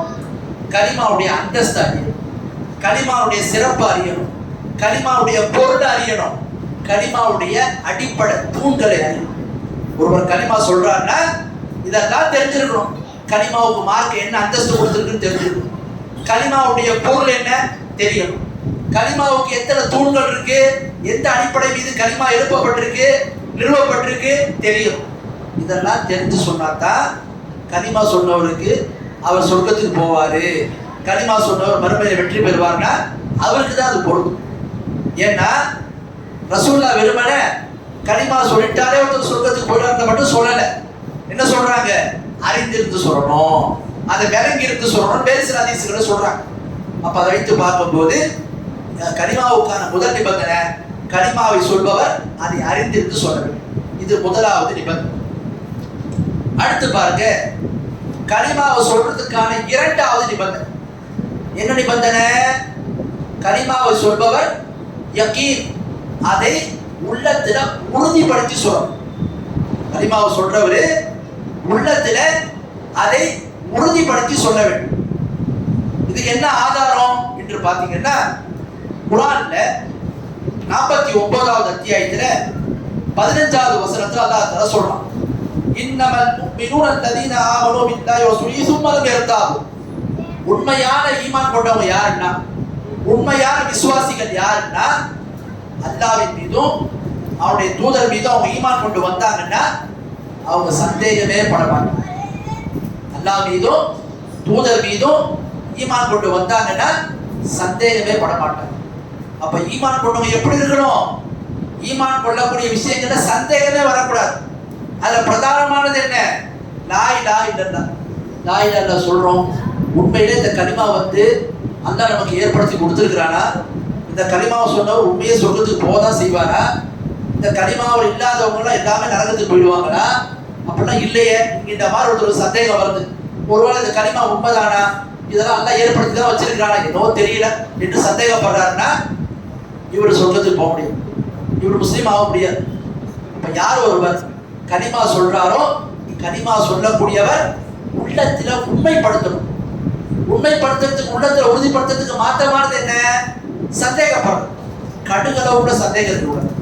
பாருங்க, அல்லாஹ்வுடைய தூதர் சாசம் சொல்றாங்க, முஸ்லிம் வரக்கூடிய ஹதீஸ், அஷ்ஹது அன் லா இலாஹா இல்லல்லாஹ் வ அன்னி ரசூலுல்லாஹ் லா யத்தல்லாஹு பிஹிமா அப்துன் غير ஷாக்கின் ஃபீஹிமா இல்லா தஹலல் ஜன்னah. ரசூலுல்லாஹ் சொல்றாங்க, உண்மையான வணக்கத்துக்குரியவன் அல்லாஹ்வை தவிர வேறு யாரும் இல்லை என்றும், நிச்சயமாக முஹம்மது ஆகிய நான் அல்லாஹ்வுடைய தூதர் என்றும் நான் சாட்சி கூறுகிறேன் என்று அல்லாஹ்வுடைய தூதர் சொல்லிட்டு சொல்றாங்க. யார் ஒருவர் இந்த ரெண்டு அம்சம், லா இலாஹா இல்லல்லாஹ் முஹம்மது ரசூலுல்லாஹ், இந்த ரெண்டு விஷயங்களை ஒருவர் ஏற்றுக்கொண்டு அதில் எந்த சந்தேகமும் இல்லாம அல்லாஹ்வை சந்திச்சான்னு சொன்ன அவர் சொர்க்கத்தில் நுழைவார். அப்ப இஸ்லாமிய மார்க்கத்துல கலிமாவை சொல்லக்கூடியவங்களுக்கு கலிமாவில் சந்தேகமே வரக்கூடாது. சில அழைப்பாளர்களை பார்க்கணும், என்ன பண்றாங்க, போய் யாருக்கிட்டையாவது பிரச்சாரம் பண்ணும் போது இஸ்லாத்தை நோக்கி அழைக்கும் போது அவங்க சொல்லுவாங்க, இந்த லா இலாஹான்றது கலிமா இருக்குது, இஸ்லாம் அல்லாஹ் மீது நம்பிக்கையை சொல்லுது, அதனால நீங்க ஏற்றுக்கொள்ளுங்க பாருங்க, இப்படி சொல்லுவாங்க. அல்லாஹ் நாளை மறுமை பற்றி இருந்து இப்ப நீங்க எல்லாம் நாங்க சொல்றோம் அல்லாஹ் இருக்கிறான், அவன் மீது ஈமான் கொண்டு வரணும், கலிமாவை ஏத்துக்கணும் நாங்க சொல்றோம், நீங்க அதை ஏத்துக்காம இருக்கீங்க. ஒருவேளை நாளைக்கு மறுமை இருந்தா நாங்க தப்பித்துக் கொள்வோம், நீங்க மாட்டிக்கிடுங்க. ஒருவேளை மறுமை இல்லைன்னா பிரச்சனை இல்லை. ஒருவேளை மறுமை இருந்தா இந்த மாதிரிலாம் சொல்லி அழைக்கப்படி என்ன செய்யறாங்க. இதெல்லாம் பக்கா அறியாது. ஏன்? அது என்ன மறுமை இருந்தா இருந்தா அந்த மறுமை இருக்குன்னு சொல்லணும், அல்லாஹ் இருக்கிறான்னு சொல்லணும், லா இலாஹ உண்மையான கலிமான்னு சொல்லணும். இதை சொல்றவங்க மட்டும்தான் மறுமையில வெற்றி பெறுவாங்கன்னு அழுத்தமா சொல்லணும். சொல்றவங்களுக்கு இதுல எந்த சந்தேகம் வரக்கூடாது. கலிமா சொல்றவங்களுக்கு இதுல எந்த சந்தேகம் அவங்களுக்கே வரக்கூடாதுன்னா, பிறர் நோக்கி அதை நோக்கி அழைக்கும் போது இப்படி இருந்தால் அப்படி இருந்தாலும் இது என்ன போகுன்னு கேட்கறது, இது என்ன அழைப்பு பணி? இஸ்லாமிய மார்க்கத்துல ஒருவர் கலிமாவை சொல்றாருன்னா இந்த கலிமா விஷயத்துல அவருக்கு கடுகளவு சந்தேகம் இருக்கக்கூடும். இது மிக முக்கியமான ஒரு அம்சம். அப்ப கலிமா சொல்லக்கூடியவர் கலிமாவை அறிந்திருந்து சொல்லணும். அறிவதற்கு எதிர்பதம் என்ன? அறியாது. கலிமாவை சொல்ற கலிமாவை பத்தியே தெரியல, பிரயோஜனம் கிடையாது, பயன் கிடையாது. கலிமாவை சொல்பவர் அறிந்திருந்து சொல்லணும். எதை அறியணும்? கலிமாவுடைய அந்தஸ்து அறியணும். வேற எதை அறியணும்? கலிமாவுடைய பொருள் தெரியணும். வேற என்ன தெரிந்திருக்க வேண்டும்? கலிமாவோட அதனுடைய அடிப்படைகள் தெரியும். இது முதலாவது நிபந்தனை. இரண்டாவது நிபந்தனை என்ன? யார் ஒருவர் கலிமாவை சொல்றாரோ அவர் இந்த கலிமாவை சொல்லும் போது இது எந்த ஒரு சந்தேகம் அவருக்கு வரக்கூடாது. அவர் எந்த ஒரு சந்தேகம் இல்லாம இதை உள்ளத்திலிருந்து உறுதிப்படுத்தி சொல்ல வேண்டும். அடுத்து பாருங்க, கலிமாவை சொல்றவர்கிட்ட இருக்கக்கூடிய மூன்றாவது ஒரு நிபந்தனை. யார் ஒருவர் இந்த கலிமாவை சொல்றாரோ அவர் இந்த கலிமாவை எப்படி சொல்ல வேண்டும் என்று சொன்னால், இந்த கலிமாவை சொல்லும் போது அல் கபூல், நாவாலையும் மனதாலையும் ஏற்றிருக்க வேண்டும். ஒருவர் கலிமாவை சொல்றாருன்னா நாவாலையும் மனதாலையும் ஏற்றுக்கொள்ள வேண்டும். நாவால ஏற்றுக்கொள்றதா எப்படி? கலிமா கரெக்டான அர்த்தம், கலிமா சொல்றதுல அதுதான் உள்ளத்துல நான் உண்மைப்படுத்துறேன், சரி கலிமா சொல்லுங்க வாயாருன்னு சொல்ல மாட்டேன். உள்ளத்துல நம்புறேன் ஆனா நான் கலிமாவை சொல்ல மாட்டேன், அது முஸ்லீம் மாதிரின்ற மாதிரிலாம் சொல்லுவாங்க. ஆனா முஸ்லீம் மாதிரின்னு ஆக முடியாது.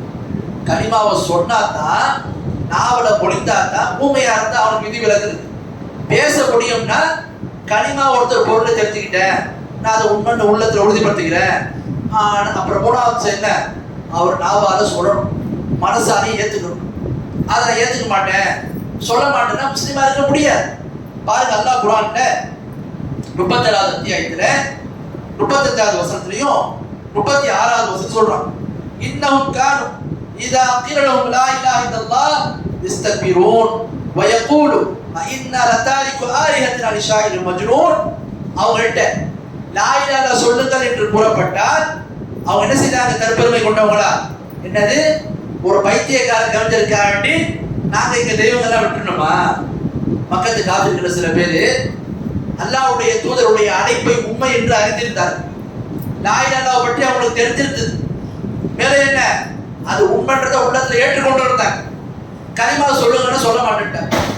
இதுக்கு உதாரணம் நீங்க பாத்தீங்கன்னா அபு தாலிபு சொல்லணும். அபு தாலிபு அவங்கள மாதிரி மக்கத்து காப்பிருக்கிற பல தலைவர்களுக்கு லா இலாஹவுடைய பொருள் தெரியும், உள்ளத்துல உறுதியா நம்புறாங்க. முஹம்மது ஸல்லல்லாஹு சொல்லக்கூடிய அழைப்பு உண்மையானது அவங்களுக்கு உள்ளத்துல தெரியும். அதை உறுதியா ஏத்துட்டு இருந்தாங்க. ஏத்துக்க சொல்லும்போது ரசூலுல்லாஹ் சொல்றாங்க கலிமா சொல்லுங்கன்னு. சிறிய தந்தைகிட்ட சொல்றாங்க அபு தாலிப் கலிமா சொல்லுங்கன்னு. ஏத்துக்குங்கன்றாங்க. ஏத்துக்க மாட்டாங்க. அப்போ ஒருத்தர் லா இலாஹ பற்றி அறிந்திருந்தா மட்டும் போதாது, உள்ளத்துல உண்மைப்படுத்தினா மட்டும் போதாது, நாவாலையும் மனதாலையும் ஏற்றுக்கொள்ள வேண்டும். ஏற்றுக்கொண்டாதான் அந்த கலிமா பயனடையும். இதுக்கு யூத கிறிஸ்தவரோட உதாரணமா சொல்லணும். அல்லாஹ் குர்ஆன்ல 2வது அத்தியாயத்துல 146வது வசனத்துல சொல்றான். அல்லதீன ஆதைனாஹுல் கிதாப யஅரிஃபூனஹு கமா யஅரிஃபூன அப்னாஅஹும் வ இன்ன ஃபரீகன் மின்ஹும் லா யக்துமூன அல்-ஹக்க வ ஹும் யஅலமூன். அல்லாஹ் சொல்றான், யாருக்கு நம்ம வேதத்தை கொடுத்தோம், யாருக்கெல்லாம் வேதத்தை கொடுத்தான்? யூதர்களுக்கும் கிறிஸ்தவர்களுக்கும். அவங்களை குறித்து அல்லாஹ் சொல்றான், யூதர்களும் கிறிஸ்தவர்களும் இந்த முகமது என்கின்ற இந்த தூதர் இறுதி தூதர் என்பதை அவர்கள் நன்றாகவே அறிந்து வைத்திருந்தாங்க. எந்த அளவுக்கு அறிந்து வைத்திருந்தாங்கன்னா, அல்லாஹ் சொல்றான், எப்படி யூதர்களும் கிறிஸ்துவர்களும் தங்கள் குழந்தைகளை அறிவார்கள். இப்ப நம்ம எல்லாத்துக்கும் நம்முடைய குழந்தைகள் நல்லா அறிந்து கொள்வோம். நம்ம குழந்தைங்க பத்தி நமக்கு தெரியாதா? நன்றாக என் குழந்தை தான் நல்லா தெரிஞ்சிடும். இது மாதிரி யூதர்களும் கிறிஸ்துவர்களும் தங்கள் குழந்தைகளை எப்படி அறிவார்களோ அது மாதிரி ரசூலுல்லாஹ் தான் கடைசி தூதர். இவர் தான் நம்ம தௌராத் இன்ஜீல் வேதத்தில் சொல்லப்பட்ட தூதர் இவர் தான் என்பதை உறுதியாக அறிந்திருந்தார். அந்த கல்வி அவங்களுக்கு இருந்துச்சு, அதுல உறுதியான நம்பிக்கையும் இருந்துச்சு. ஏற்றுக்கிட்டாங்களா? அதை மனதார நம்பினாங்களா, ஏற்றுட்டாங்களா பார்த்தீங்களா? ஏற்றுக்கணும். என்னாச்சு? அவங்களுக்கு அது எந்த விதமான பயனையும் அளிக்கும். அவங்க ரசூலாவை ஏற்றுக்காமே போயிட்டாங்க. அவங்க அறிந்து கொண்டிருந்து அவங்களுக்கு எந்த பயனையும் தரல. உலகத்துல உறுதியா நம்பினதும் எந்த பயனையும் தரல. அப்ப நமக்கு என்ன விளங்குதுன்னு சொன்னா, யார் ஒருவர் கலிமாவை சொல்றாரோ அவர் அந்த கலிமாவை நாவாலும் மனதாலும் ஏற்றுக்கொள்ள வேண்டும். அப்படி இருந்தா தான் இந்த கலிமா ஏற்றுக்கொள்ளப்படும். அப்படி இல்லைன்னா இந்த கலிமா பயன் அளிக்காது அப்படிதான் பார்க்கணும். அடுத்து பாருங்க, கலிமாவுடைய நான்காவது ஒரு அம்சம், நான்காவது ஒரு நிபந்தனை. என்ன நிபந்தனை? அல் இன்கியாத். அல் இன்கியாத்னா கீழ்ப்படிதல். புறக்கணிக்கிறதுக்கு அப்படியே ஆப்போசிட்டான பதம். அது இன்கியாத்னா கீழ்ப்படிதல். யார் ஒருவர் கலிமாவை சொல்றாரோ அவர் இந்த கலிமாவுக்கு கீழ்ப்படிய வேண்டும். கலிமாவுக்கு கீழ்ப்படிதல்னா எப்படி? எதெல்லாம் இந்த கலிமா செய்யணும்னு சொல்லுதோ எல்லாத்தையும் செய்யும். எதெல்லாம் விட்டு விலகணும்னு சொல்லுதோ விலகி. இந்த கலிமா இந்த மார்க்கத்தை பின்பற்ற சொல்லுதா, பின்பற்ற வேண்டும். பாருங்க, அல்லாஹ் தஆலா குர்ஆன்ல 4வது அத்தியாயத்துல 65வது வசனத்தை சொல்றான். ஃபலா வரப்பிக லா யுமினூன ஹத்தா யுஹக்கிமுக ஃபீமா ஷஜர பைனஹும் ثم لا يجدوا في انفسهم حرجا مما قضيت ويسلموا تسليما. உங்கள் ரப்பின் மீது ஆணையாக, உங்களுக்கு மத்தியில் நடக்கக்கூடிய சண்டை சச்சரவுகள்ல தூதர் உங்களுக்கு மத்தியில் தீர்ப்பளிக்கிறாங்கன்னா எந்த அதிருப்தியும் இல்லாமல் அதற்கு முற்றிலும் நீங்கள் கீழ்ப்படியாத வரையில் அல்லாஹ் மீது ஆணையா, ரப்பி மீது ஆணையா நீங்க முஃமினாக மாட்டீங்க. அல்லாஹ் சொல்றான் இந்த வசனத்துல, உங்களுக்கு மத்தியில் வரக்கூடிய சண்டை சச்சரவுகள்ல தூதர் உங்களுக்கு மத்தியில் தீர்ப்பளிக்கிறாங்கன்னா எந்த அதிருப்தியும் இல்லாமல் அந்த தீர்ப்பை ஏற்றுக்கொள்ளாத வரையில், அதற்கு முற்றிலும் கட்டுப்படாத வரையில் நீங்க ரப்பின் மீது ஆணையா முஃமினாக மாட்டீங்க. இந்த வசனம் எப்ப இறங்குச்சு? புகார் வரக்கூடிய ஹதீஸ். சுபைர் இப்னு அவ்வாம் என்ற சஹாபிக்கும் அவங்களுடைய பக்கத்து நிலத்துக்காரருக்கும் தோட்டத்துக்காரருக்கும் ஒரு பிரச்சனை. என்ன பிரச்சனை? வாய்க்காலத்து வரக்கூடிய அந்த நீரை யாருடைய நிலத்துல முதலாவது வந்து பாய்ச்சணும், யாருடைய நிலத்துக்கு முதலாவது கொண்டு போன்ற ஒரு பிரச்சனை ஏற்படும். அப்ப என்ன பண்றாங்க? அவங்களுக்கு இந்த பிரச்சனையை கொண்டு வந்து ரசூலுல்லாஹ் கிட்ட வர்றாங்க. 2 பேரும் வந்த உடனே அல்லாஹ்வுடைய தூதர் கேட்கிறாங்க, யாருடைய நிலம் முதலாவதாக இருக்குன்னு கேட்கிறாங்க. அப்போ சுபைர் இப்னு அவ்வாம் என்ற சஹாபி சொல்றாங்க, அல்லாஹ்வுடைய தூதரே, என்னுடைய நிலம் தான் முதலாவதாக இருக்குதுன்னு சொல்றாங்க. அப்படியா? உங்க நிலம் இருக்கா? அடுத்து அவங்க நிலமா? அப்ப நீங்க முதல்ல தண்ணீரை பாய்த்துக் கொள்ளுங்கள், பிறகு அவருக்கு வாய்க்கால் வரக்கூடிய தண்ணீர் விட்டுருக்குன்றாங்க. அந்த இன்னொரு நபர் அப்ஜெக்ஷன் பண்றாரு. எப்படி? நபியே, நீங்க உங்களுடைய மாமி மகன் சுபைர் இப்னு அவ்வாம்ன்றதுக்காக வேண்டி உங்க உறவினருக்கு சாதகமா தீர்ப்பு கொடுக்குறீங்கன்னு கேட்கிறாங்க. உடனே ரசூலுல்லாஹ் போவோம். ரசூலுல்லாஹ் சொல்றாங்க, சுபைரே, உங்க நிலத்துல வரப்புகள்ல நீர் நிரப்புற வரைக்கும் தடுத்து கொள்ளுங்க, பிறகு அந்த மனிதனுக்கு கொடுக்கணும். கோபத்துல ரசூலுல்லாஹ் சொல்றாங்க. அப்பதான் அல்லாஹ் இந்த வசனத்தை இறக்குறான்.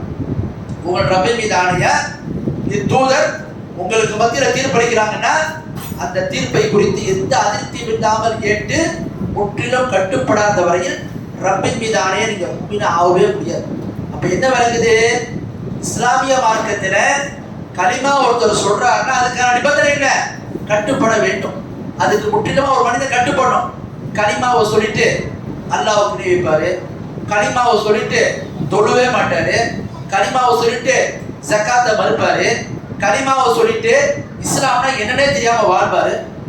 அவர் முஸ்லீம், அவரை முஸ்லீமாக பார்க்க வேண்டும், அவரை முஸ்லீமாக நாம் கருத வேண்டும். எங்கிருந்து கருத முடியும்? இஸ்லாமிய மார்க்கத்தை பொறுத்த வரைக்கும் நீங்க பாத்தீங்கன்னா வெறும் கலிமா சொல்றது ஒரு முஸ்லீம் ஆயிட மாட்டார். கலிமா சொல்ற மாதிரி வாழணும்.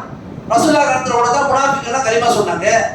இன்னும் சொல்ல போனா அந்த முனாஃபிக்குகள் கலிமா சொல்றது மட்டும் அல்லாம ஜமாத் தொழுகைலாம் வருவாங்க. இருட்டு தொழுகையில், அதாவது இரவு நேரத்துல ஃபஜ்ர்ல மட்டும் மிஸ் ஆயிடுவாங்க. ஏன்னா மக்களுக்கு தெரியாது, மற்ற நேரம்லாம் தொழு வருவாங்க. ஜிஹாத் போர்க்களத்தை வந்து கலந்துப்பாங்க. எதுக்காக வேண்டி? ஏதாவது கிடைக்கிறதுக்காக. இன்னும் அவங்களாம் கலிமா சொல்லிட்டாங்க, அவங்களாம் பயன் கிடைச்சதா? இல்லை. கலிமாவை சொன்னா மட்டும் போதாது. கலிமா சொன்னா அந்த கலிமாவை ஒருத்தர் என்ன செய்யணும்?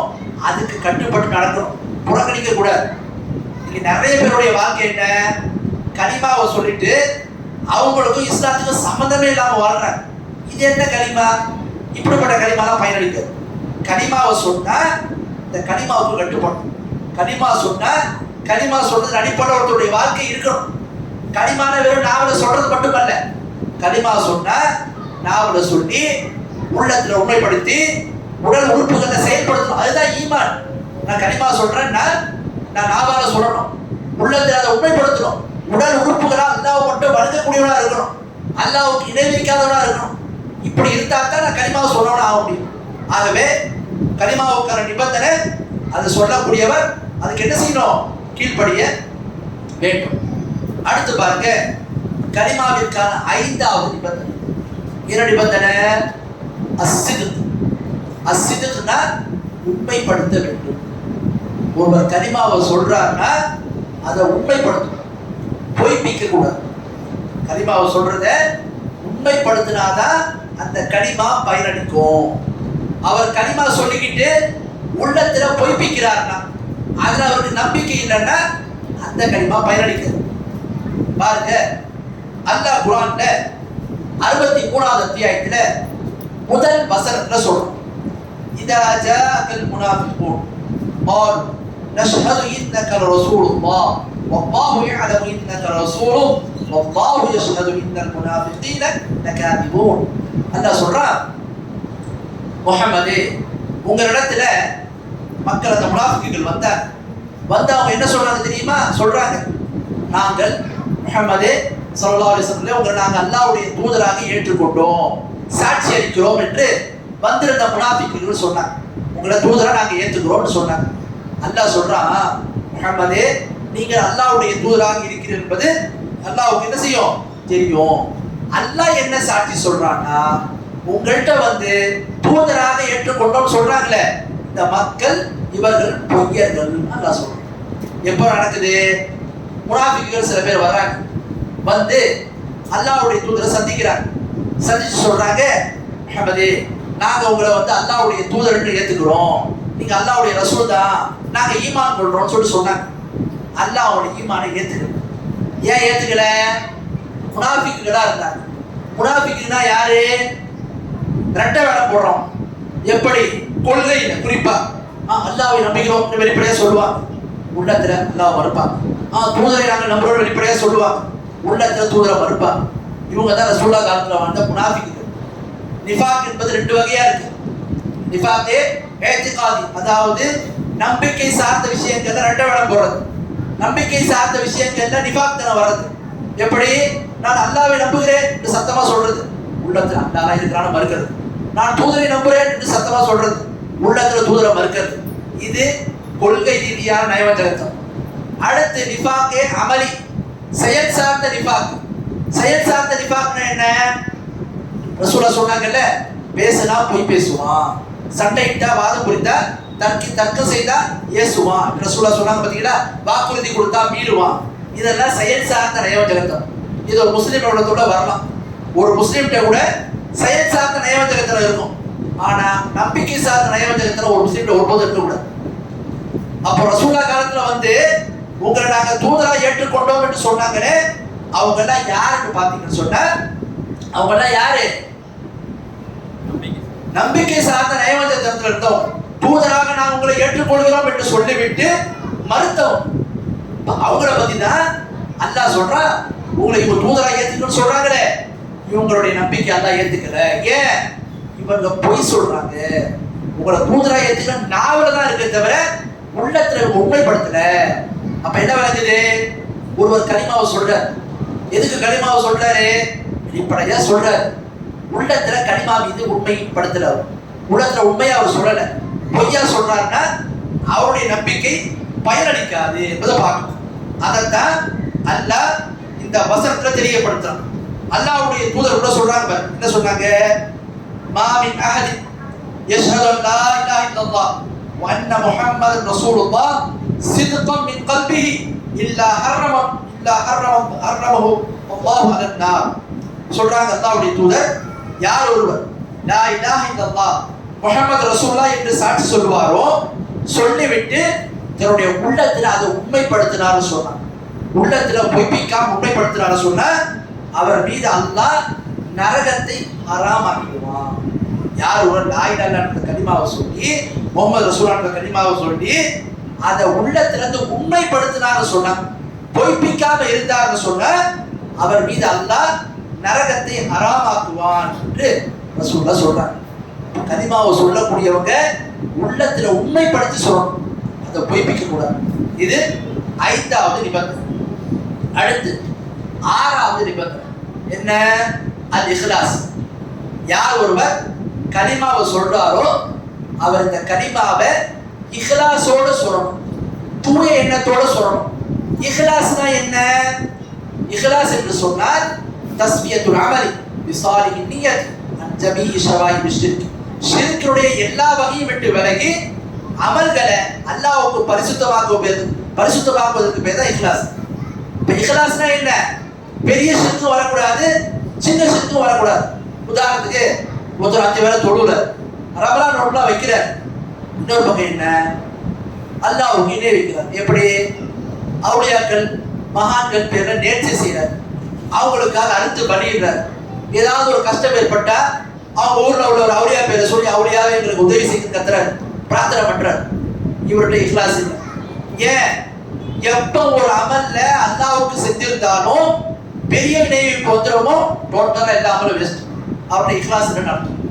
அடுத்து இணை வைப்புல 2வது வகையான இணை வைப்பு அஷ்ஷிர்குல் அஸ்கர், சின்ன ஷிர்க். அது என்ன? ரியா, முகஸ்துதி போடும். அப்போ ஒரு கலிமாவை சொல்றாருன்னா இஹ்லாஸோடு சொல்லணும். பெரிய இணை வைப்பு அதில் வரவே கூடாது. அப்படி வந்தா தான், அப்படி இல்லாம இருந்தா தான் அவருடைய கலிமா ஏற்றுக்கொள்ளப்படும். பாருங்க, அல்லாஹ் தஆலா அல் குர்ஆன்ல சொல்லணும். சூரத்துல் பையினா 98வது அத்தியாயத்துல 5வது வசனம், வமா உமிரு இல்லா லியஅபுதுல்லாஹ முக்லிஸின் லஹுத்தீன். மார்க்கத்துல அல்லாஹ் மக்களுக்கு என்ன கட்டளையிட்டு இருக்கான்னு சொன்னா அவனை இஹ்லாஸான முறையில கலப்பற்ற முறையில வணங்கணும். இப்ப லா இலாஹா கலிமா தான் இஹ்லாஸுக்கான அடிப்படை. அப்போ ஒருத்தர் கலிமா சொல்றாருன்னா ஒருபோதும் அவரிடத்துல பெரிய ஷிர்க் வரவே கூடாது, இஹ்லாஸ் மட்டும்தான் இருக்கு. இப்படி ஒருத்தர் இஹ்லாஸா கலிமா சொன்னார்னா அப்படிப்பட்ட கலிமா தான் பயனளிக்கும். கலிமாவை சொல்லிட்டு அவர் பெரிய ஷிர்க் செஞ்சாருன்னா அங்க இஹ்லாஸ் இல்ல, அந்த கலிமா பயனளிக்கவே அளிக்காது. அதனால தான் பாருங்க ரசூலுல்லாஹ் சொல்றாங்க, அல் ஹதீஸுல் குதுஸி قال الله تبارك وتعالى, அல்லாஹ்வே கூறுகிறான், அன் அகன ஷுரக்காய் அனி ஷிர்கி, நான் ஷிர்க்கை விட்டு தேவையற்றவனாக இருக்கிறேன். மன் அமில அமலன் அஷ்ரக ஃபீஹி மா கைர் தரக்துஹு ஷிர்கு. யார் ஒருவர் ஒரு அமலை செய்து அந்த அமல்ல என்னோடு மற்றவங்களை இணையாக்கிட்டான்னு சொன்னா நான் அவரையும் விட்டுருவேன், அவர் செஞ்ச அந்த ஷிர்கான காரியத்தை ஏற்க மாட்டேன், விட்டுருவேன் என்று அல்லாஹ்வே கூறியதாக ரசூலுல்லாஹ் சொல்றாங்க. அப்போ கலிமாவுக்கான 5வது 6வது நிபந்தனை சொன்னா இஹ்லாஸோடு சொல்லணும். இஹ்லாஸ்னா என்ன? உள்ள தூய்மையோடு தூய எண்ணத்தோடு அல்லாஹ்வுக்காக இருக்கணும். அது எந்த விதத்துல ஷிர்க் வரவே கூடாது, வேற உலக ஆதாயம் இருக்கக்கூடாது. ஒருத்தர் கலிமா சொல்றாரு. ஏன் கலிமா சொல்றாரு? கலிமா சொன்னா முஸ்லிம் ஆண்களை திருமணம், முஸ்லிம் பெண்ணை திருமணம் முடித்துக் கொள்கிறேன். ஒரு முஸ்லிம் ஒரு பெண் வந்து இஸ்லாத்துக்கு வர்றாங்க. எது கலிமா சொல்றாங்க? ஒரு முஸ்லிம் ஆணை திருமணம் முடிப்பதற்காண்டி வர்றாங்க. வரலாம், வந்துட்டோம் அதே நிலையில தான் இருக்கிறாங்க, எந்த மாற்றமும் வரல, எந்த ஒரு ஈமான்ல எந்த ஒரு சேஞ்சஸும் வரலன்னா உங்க கலிமா எந்த ஒரு பயனுமே கிடையாது. கலிமா சொன்னா கலிமா சொல்லக்கூடியவங்க இஹ்லாஸா சொல்லணும். அப்படி சொன்னாதான் அந்த கலிமா பயனளிக்கும். அப்படி இல்லை என்றால் அது பயனளிக்காது என்பதை பார்க்கணும். அடுத்து கடைசி 7வது நிபந்தனை அல் மஹப்பா. யார் ஒருவர் இந்த கலிமாவை சொல்கின்றாரோ அவர் அந்த கலிமாவை நேசிப்பவராக இருக்கும்.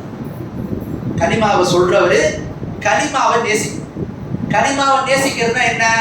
கலிமாவை சொல்றோட பயபக்தியை வெளிப்படுத்துறது இல்லை. கலிமாவை சொன்னா அந்த மனிதன் நேசிக்கிறன்னு சொன்னா அதுக்கு என்ன அர்த்தம்? கலிமா எதை நேசிக்க சொல்லுதோ அதை நேசிக்கணும். கலிமா எதை நேசிக்க சொல்லுது?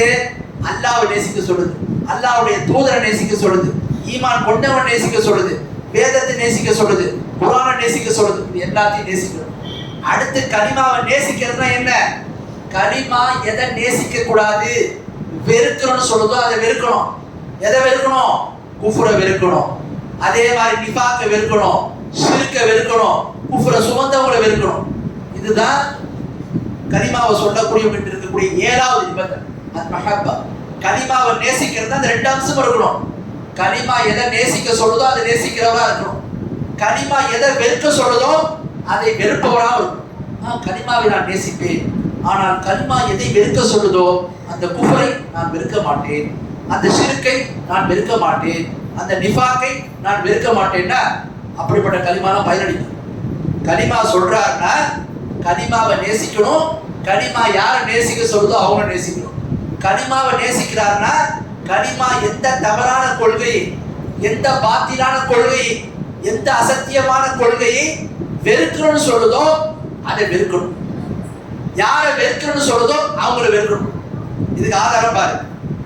அல்லாஹ் தஆலா அல் குர்ஆன்ல தெரியப்படுத்துறான்.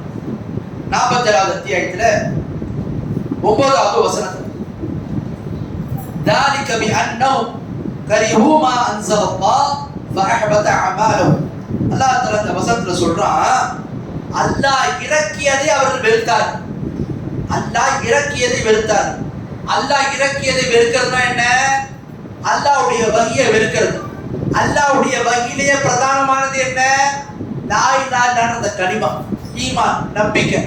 இதை ஒருத்தன் வெறுத்தான்னு சொன்னா அல்லாஹ் என்ன பண்றான்? அவனுடைய அமல்களை வீணாக்கி விடுவான். குர்ஆன்லயும் ஹதீஸ்லயும் எங்கெல்லாம் இந்த காரியத்தை செஞ்சா உங்களுடைய அமல்கள் வீணாக்கப்படும், அழிக்கப்படும் வருதோ அது எல்லாமே குஃப்ரு ஷிர்க். அந்த அடிப்படையில அல்லாஹ் இறக்கியதை ஒருத்தன் வெறுக்கிறான், கலிமா ஒருத்தன் வெறுக்கிறான்னா அவன் அவனுடைய அமல் வீணா போடும். அவன் உண்மையான முஸ்லீமா இருக்க முடியாது, இஸ்லாமிய வட்டத்தை விட்டு வெளியே போடும். அப்ப இஸ்லாமிய மார்க்கத்துல அல்லாஹ் இறக்கியதை ஒருபோதும் ஒருத்தன் வெறுக்கக்கூடாது. கலிமா சொல்கிறார் ஆனால் இஸ்லாமிய சட்டத்திட்டங்களை வெறுக்கிறார், கலிமா சொல்றார் இஸ்லாத்தினுடைய கடமைகளை வெறுக்கிறார், முஸ்லீமாவே இருக்க முடியாது. கலிமா சொன்னா கலிமாவை நேசிக்கணும். கலிமா எதெல்லாம் நேசிக்க சொல்லுதோ அதெல்லாம் நேசிக்கணும். கலிமா யாரையெல்லாம் நேசிக்க சொல்லுதோ அவங்களாம் நேசிக்கணும். கலிமா சொன்னா கலிமா எதை வெறுக்க சொல்லுதோ அதெல்லாம் வெறுக்கணும். கலிமா யாரையெல்லாம் வெறுக்க சொல்லுதோ அவங்களாம் வெறுக்கணும். பாருங்க, அல்லாஹ்வுடைய தூதர் சாஸ்திரம் சொல்றாங்க, தலாசு மன் குன்ன ஃபீ வஜத ஹலாவத்துல் ஈமான். யார்கிட்ட 3 விஷயங்கள் வருமோ, 3 தன்மைகள் வருமோ அவங்க ஈமானுடைய சுவையை சுவைத்தவர் ஆவார். முதலாவது விஷயம் ஐயகூன அல்லாஹ் வ ரசூலுஹு அஹப்ப இலைஹி மிம்மா சிவாஹுமா. ஒரு மனிதருக்கு மற்ற எல்லாரையும் விட அல்லாஹ்வும் அவருடைய தூதரும் விருப்பத்துக்குரியவராய். ஒரு முஸ்லிமுக்கு என்னதான் குடும்பம், மனைவி, மக்கள், பெற்றோர் எல்லாம் இருந்தாலும் முதன்மையானது யாரு? அல்லாஹ். அல்லாஹ்வுக்காக நேசிக்கும். அடுத்து அல்லாஹ்வுக்கு அடுத்து அல்லாஹ்வுக்காக ஒருத்தர் நேசிக்கிறதா இருந்தா அது முதல்ல தூதர் தான், அதுக்கப்புறம் தான் மற்றவங்க. அப்போ அல்லாஹ்வையும் அல்லாஹ்வுடைய தூதரையும் மற்ற எல்லாரையும் விட அதிகமா நேசிக்கும். அடுத்து 2வது அம்சம் என்ன? ஈமானுடைய சுவையில 2வது அம்சம் ரசூலுல்லாஹ் சொல்றாங்க, வஹய்யுஹிப்பல் மர்அ லா யுஹிப்புஹு இல்லா லில்லாஹ். ஒரு முஃமின், ஒரு முஸ்லிம் பிறர் நேசிக்கிறதா இருந்தா அல்லாஹ்வுக்காக மட்டும் தான் நேசிக்கும். ஒரு முஸ்லிம் இன்னொருவரை நேசிக்கிறதா என்னவா இருக்க முடியும்? முஸ்லிமா இருந்தா தான் நேசிக்க முடியும், காஃபிரா இருந்தா நேசிக்க முடியாது. அந்த முஸ்லிமை எதுக்காக நேசிக்கணும்? அவருடைய பர்சனாலிட்டிக்காக வேண்டியோ, அவருடைய பணத்துக்காக வேண்டியோ, அவருடைய அந்தஸ்துக்காக வேண்டியோ அதெல்லாம் இல்லை. எதுக்காக நேசிக்கணும்? அல்லாஹ்வுக்காக நேசிக்கணும். அல்லாஹ்வுக்காக ஒரு முஸ்லிம் எப்படி நேசிக்க முடியும்? உண்மையிலேயே அவன் இஸ்லாத்தின் அடிப்படையில் வாழ்ந்ததான் நேசிக்க முடியும். பேர் முஸ்லிம்னு வச்சுக்கிட்டு இஸ்லாத்துக்கு அவனுக்கு சம்மந்தமே இல்லைன்னா அப்படிப்பட்டவங்க என்ன செய்ய முடியாது, இதில் வர மாட்டார். அடுத்து 3வது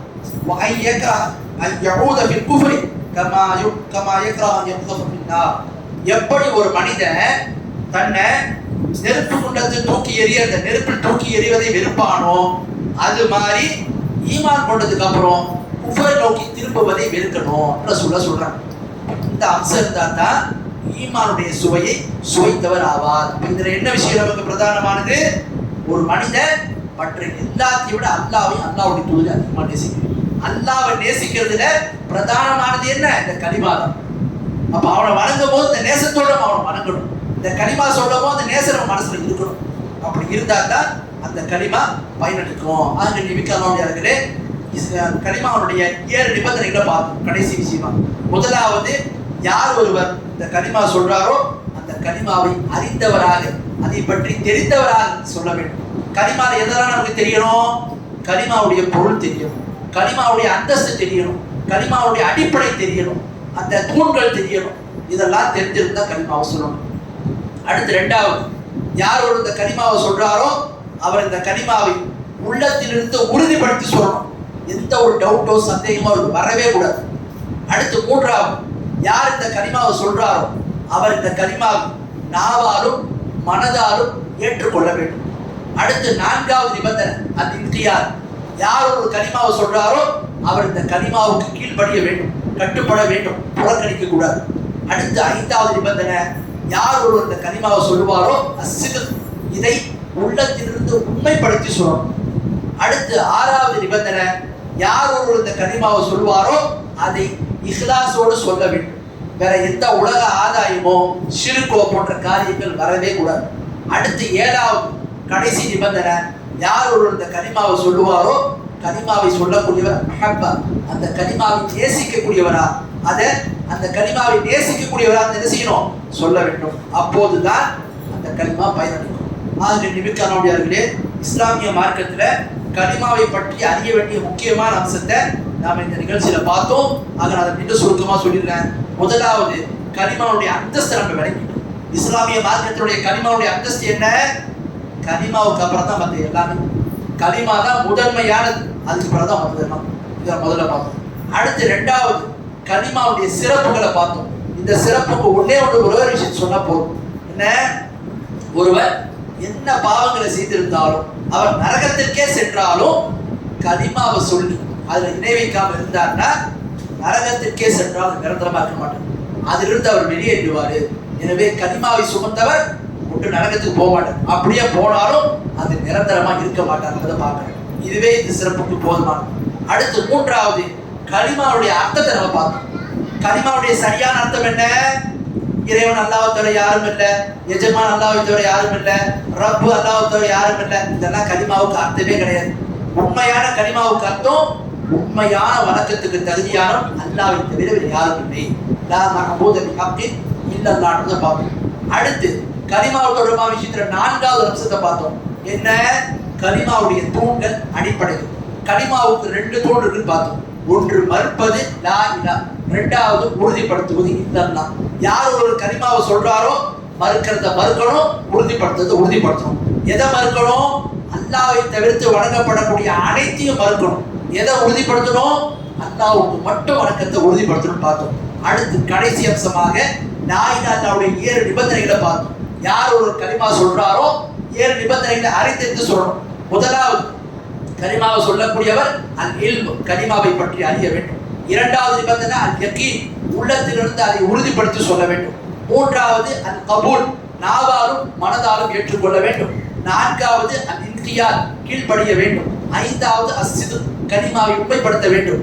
6வது அல் இஹ்லாஸ், கலிமாவை உள தூய்மையோடு சொல்ல வேண்டும். 7வது அல் மஹப்பா, கலிமாவை நேசிக்க வேண்டும்.